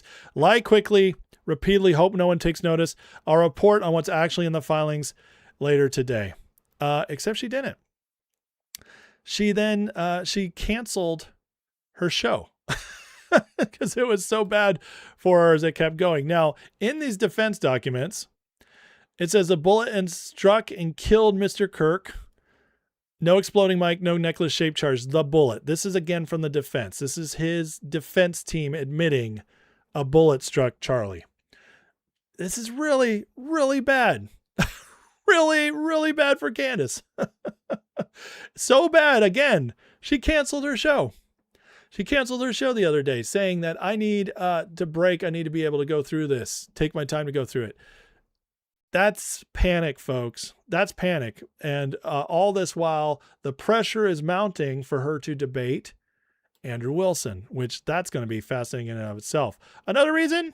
Well, it just keeps getting worse the more you look in these documents. Tyler Robinson's attorneys admit he's on video. That's him. Remember when Candace was like, I have this explosive video, and we all watched it and it was hilarious because it didn't prove anything except that there was a gunman on the roof? That's it. That's all it proved. Nothing about Tyler. Well, now his own attorneys admit he was in the videos. He's on video walking up the staircase with his rifle. Video evidence shows Mr. Robinson walking up and down stairs at UVO with the gait impaired by something along in his pant leg. The reasonable inference from the evidence provided is it was a fully assembled rifle. Again, from the defense. Man, it's really, really hard to keep pulling a grift when even their own defense attorneys won't defend them because it's so obvious. This looks like overwhelming evidence to me, Candace. This doesn't look like people just making emotional reactions to this. This is the actual documents. We're reading them right now. We're going through them, but I cannot wait to see what the spin is on this. And it looks like we're going to get it soon, because even though she canceled her show, PBD announced that he's officially moderating the debate between her and Andrew Wilson tomorrow at 10 a.m. You guys ready for this one? It's going to get wild. It's going to be fun. You better believe it's going to give us a lot of content. I might even stream it live. Who knows? It'd be a lot of fun to react to live. But if Candace actually shows up, now she got her $300,000, which was her stipulation to show up. They raised the money, and now she's showing up. Apparently, PBD is a big one. If you bail on PBD, he's a big, big podcast. I mean, he's got followers here? 540,000, but he's got millions on YouTube. Good luck. Good luck bailing on that. I feel like she's gotten herself into a rock and a hard place on this one. So I cannot wait to watch this. Andrew Wilson is going to carve her up. And this could not have happened at a worse time for Candace when all these documents come out. So you guys ready? Because the Grifter Report after this show, after this debate, is going to be lit. It's going to be absolutely lit. Kind of like Tucker Carlson's career. Now, what happened with Tucker and Hunter the other day, we covered that a lot. But what's interesting is that in the midst of all this, with this third party run, all their teasing, Ben Shapiro then went on PBD. And Shapiro has a very interesting take on everything going on with Tucker. Listen to this. Do you think there's any chance that he runs? Because they're saying right now that they feel J.D. Vance has been compromised. I think this is very, very unlikely. And I think he runs. I think it's extremely unlikely. Yeah, apparently they're saying they went there to convince him to run because they think it was supposed to be J.D., and now they don't trust J.D. because they think J.D.'s been compromised. Now, this is interesting. When you hear J.D.'s compromise coming from Tucker Carlson's crowd, which is what PBD is saying here, Patrick Bet David, for those who don't know what PBD means, what Patrick is saying here is that Tucker Carlson and all of them have announced, or at least said, that they wanted J.D. Vance, but now J.D. Vance is compromised by Trump, which is hilarious to me because all the people who hate J.D. Vance that come at me after my shows and stuff say that J.D. Vance is compromised by them. Who is it?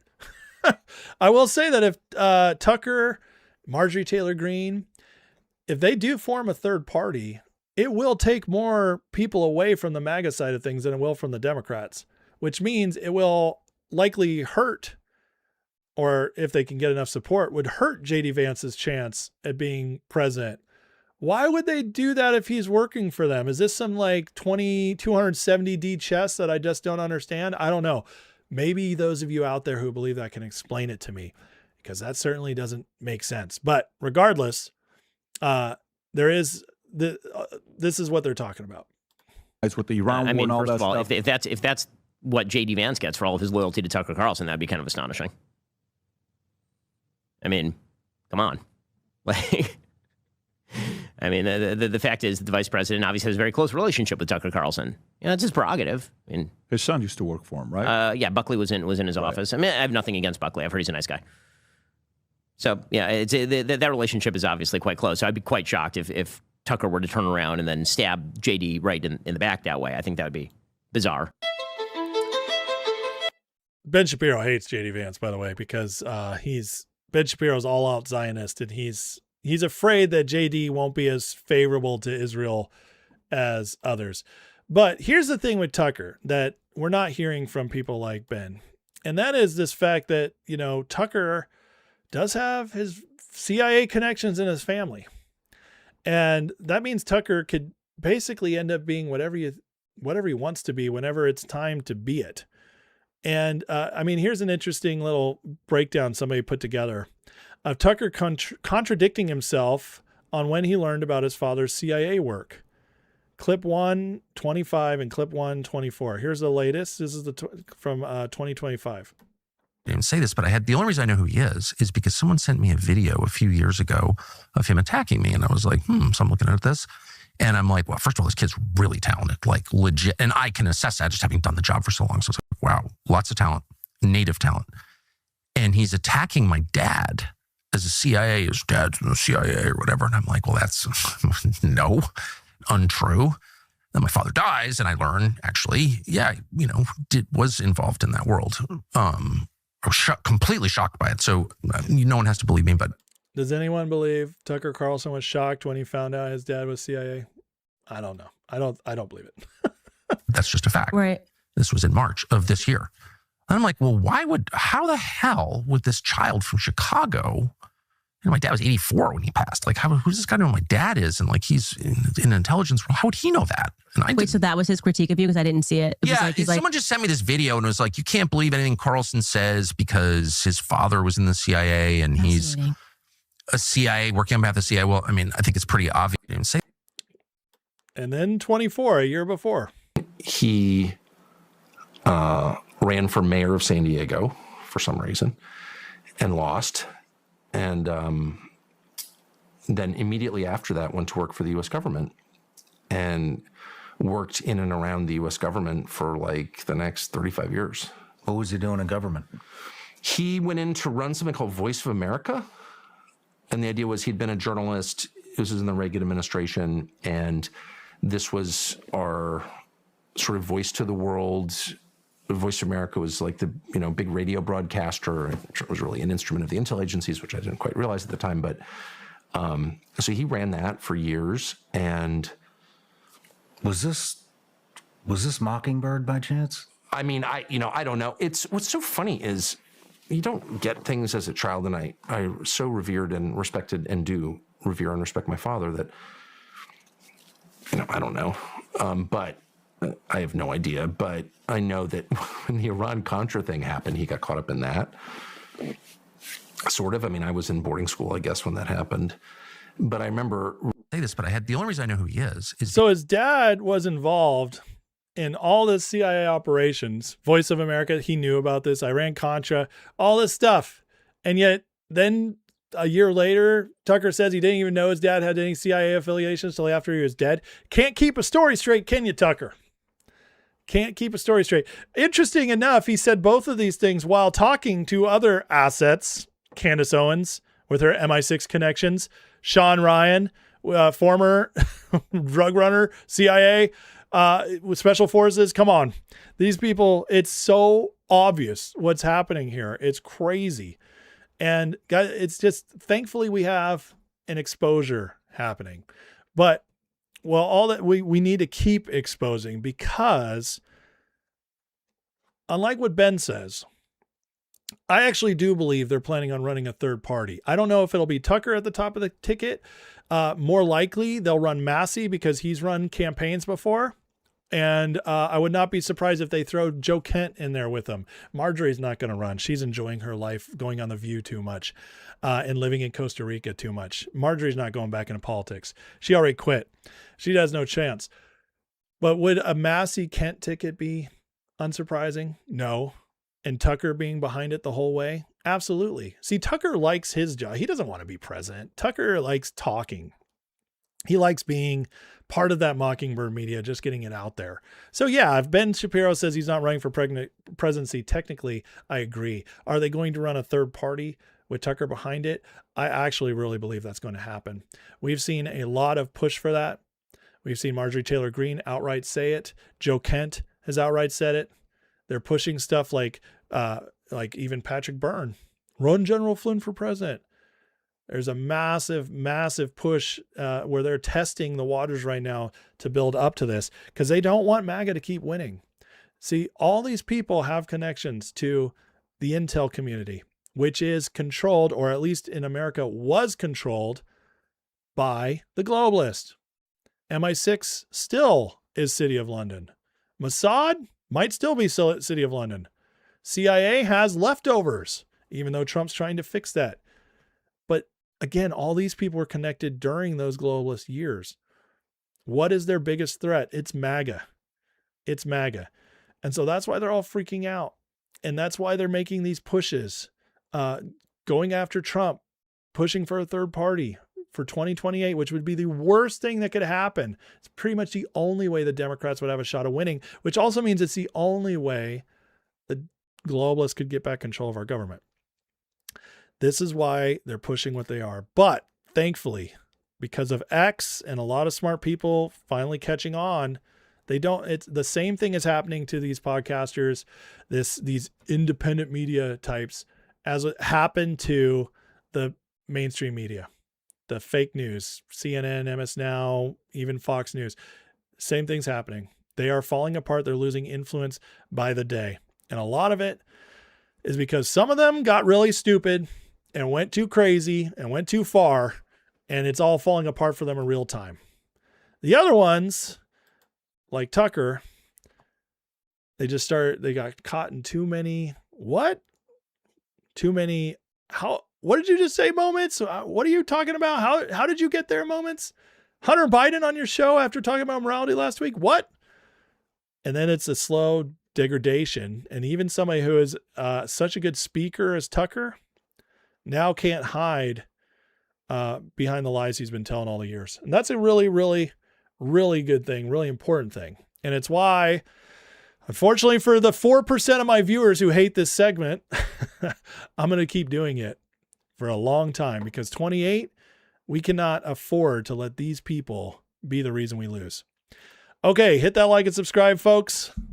That is the main parts of the show for today, but I will take some time, get into the chat, catch up with you all before I call it for good. Let's see here. Gigi Evan with a $5 super chat says Uranium One is going to be another Iran-Contra, except I doubt Clinton is going to pull an Ollie North. She'll throw Obama under the bus. I would not be surprised about that at all, because Clinton and Obama hate each other.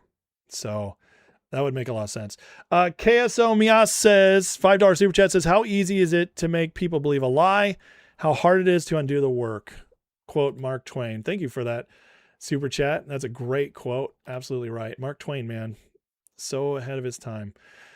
Let's see. Thank you guys for the super chats. Thanks to everybody for the super chats today, all the support of the show. If you like the show, if you like this community and the chat that we've been building, and you want more of it, please think about joining the membership. You can go in the description below, click the link to the Patreon, get a free month. Try out a free month. Try it out on Discord. See what you think about the community. Try out the members live. See if you like the members only content. And then if you want to stay, you can, but a month for free. Eric Brumbaugh. Backrooms is a better movie than Jaws. He comes back and he trolls again. All right, Eric, you're now on a 30-minute timeout, which means you won't be here for the rest of today's show. Take that, buddy. Hilarious. Let's see. Any tagged stuff here? PBD thinks MEKRGC wants him to govern Iran. I'm not a big fan of PBD. I'll say that. But the dude is very popular. He's got a huge following. And him hosting Candace and Andrew Wilson is very interesting, because it just kind of assures it's going to get massive views. Massive. So, you live with what you get. But this debate's going to be fun, regardless if you like PBD or not. I speak for you. $10 super chats says, will I be doing live Candace tomorrow? The truth is I honestly probably won't. And the reason is, PBD being one of the biggest shows on YouTube, if I'm live streaming it, taking views away from his live stream, there's a good chance I could get a copyright strike. I don't want to mess with that. So more likely I'll get as many clips as I can assembled for the after show when I go live at 12, because 10 is when it's coming on. That's usually my time where I'm finishing up my research. So, I also think I'm recording with Rich at that time tomorrow. So the truth is I'm likely not. I don't think I'll risk it, but it would be fun, wouldn't it? All right, DJ, I'll end with that. Thank you, see Will. I appreciate you, and thank you for saying that. My interviews with Rich have been a lot of fun, and I'm so glad that I've been able to kind of become a regular on his show. It's a lot of fun. I've been making a good relationship with him.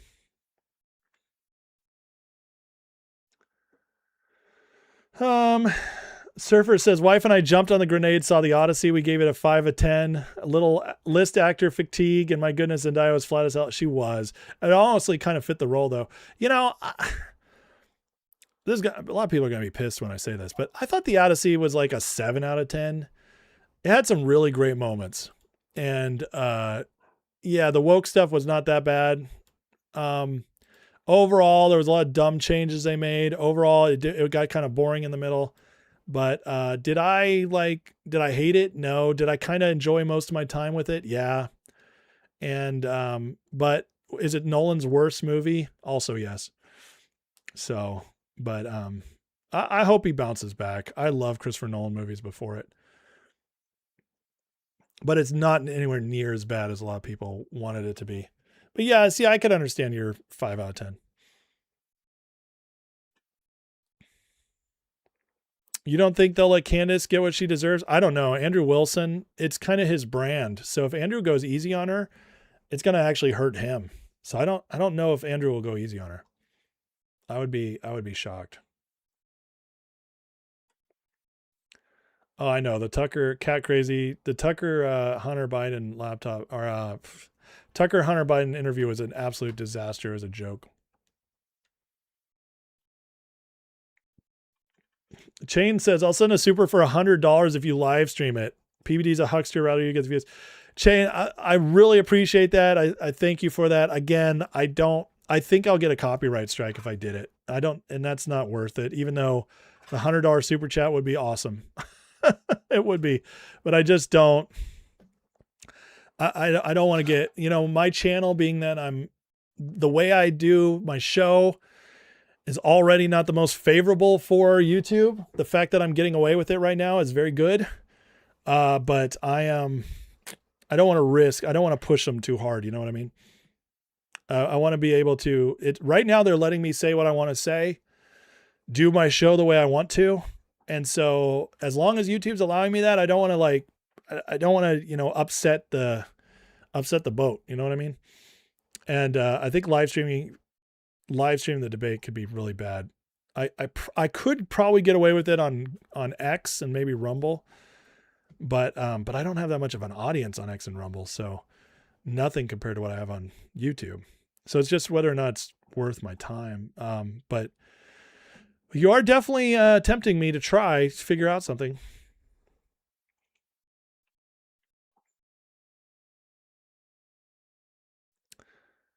I don't usually watch Patrick Bet David either, unless he's got something on. But I will say this, to his credit, he did put Susan Kokinda on his show. And that's huge.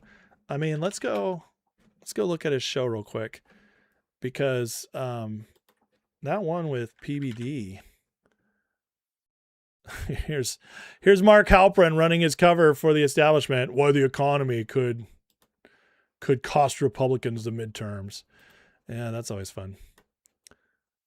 All right, here we go. I mean, he's got 3 million subs. He gets huge views.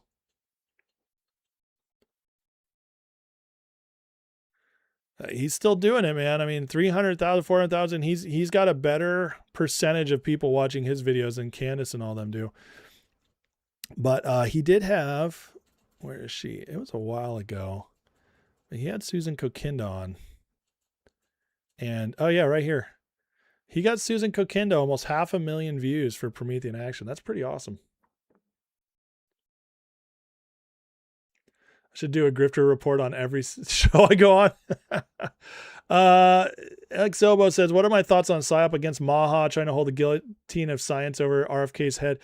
Well, the PSYOP against MAGA or Maha is just, it's big pharma freaking out. It's big pharma trying to stop them from making any progress. That's what they're doing. So, it doesn't surprise me in the slightest. I guess the audience will be the judge. Yeah, Lisa. I don't think there's going to be anything to a winner.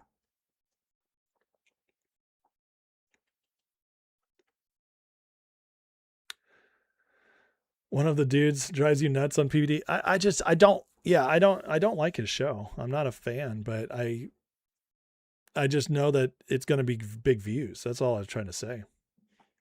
Show it on a delay, says Chiosap, $2 super chat. Well, here's the problem. You can get away with clips of people's shows, right? And but streaming the whole thing, it's not hard news, right? It's not like it's Trump giving a speech. You're actually streaming someone else's copyrighted property. So even if I do it on a delay, I can get copyright. Now, I've never streamed a lot of Patrick's clips, so I don't know how strict he is on that. But I know, like, if I do too much Tucker Carlson or Joe Rogan, I get pinged. They hit me with basically a cease and desist. I have to clip like, if you've ever watched one of my clips and you notice there's a weird jump cut when I'm about to play a clip, or if the clip goes silent, that's because I had to edit it out in order for YouTube not to get me in trouble. And there's been times when I've been live streaming and I've been playing clips of stuff that YouTube, that was copyrighted and YouTube was enforcing, and they cut my stream. So I don't want to risk that.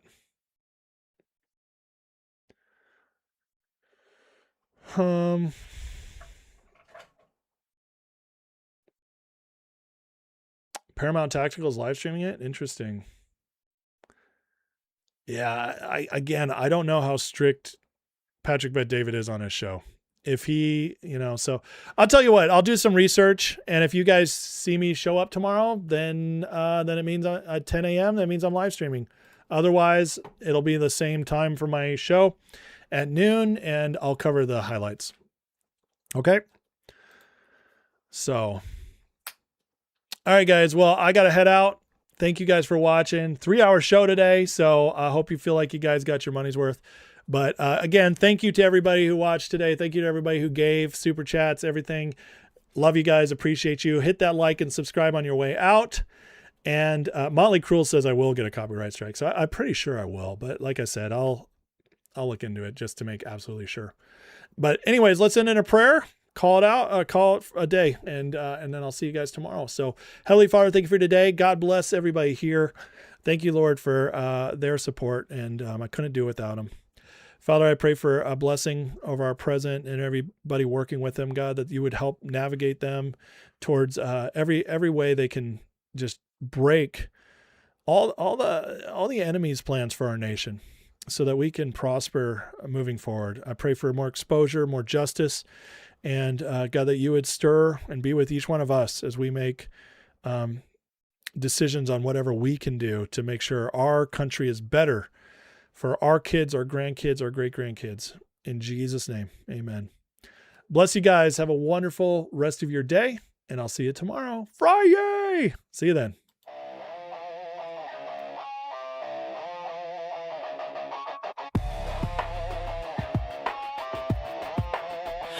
Headlines screaming like a siren at night. Red and blue shouting, nobody's right. Smoke in the streets, truth under attack. Everybody's loud, nobody's got facts. Feeds keep scrolling, nerves stay tight. Matchsticks flicked in the dead of night.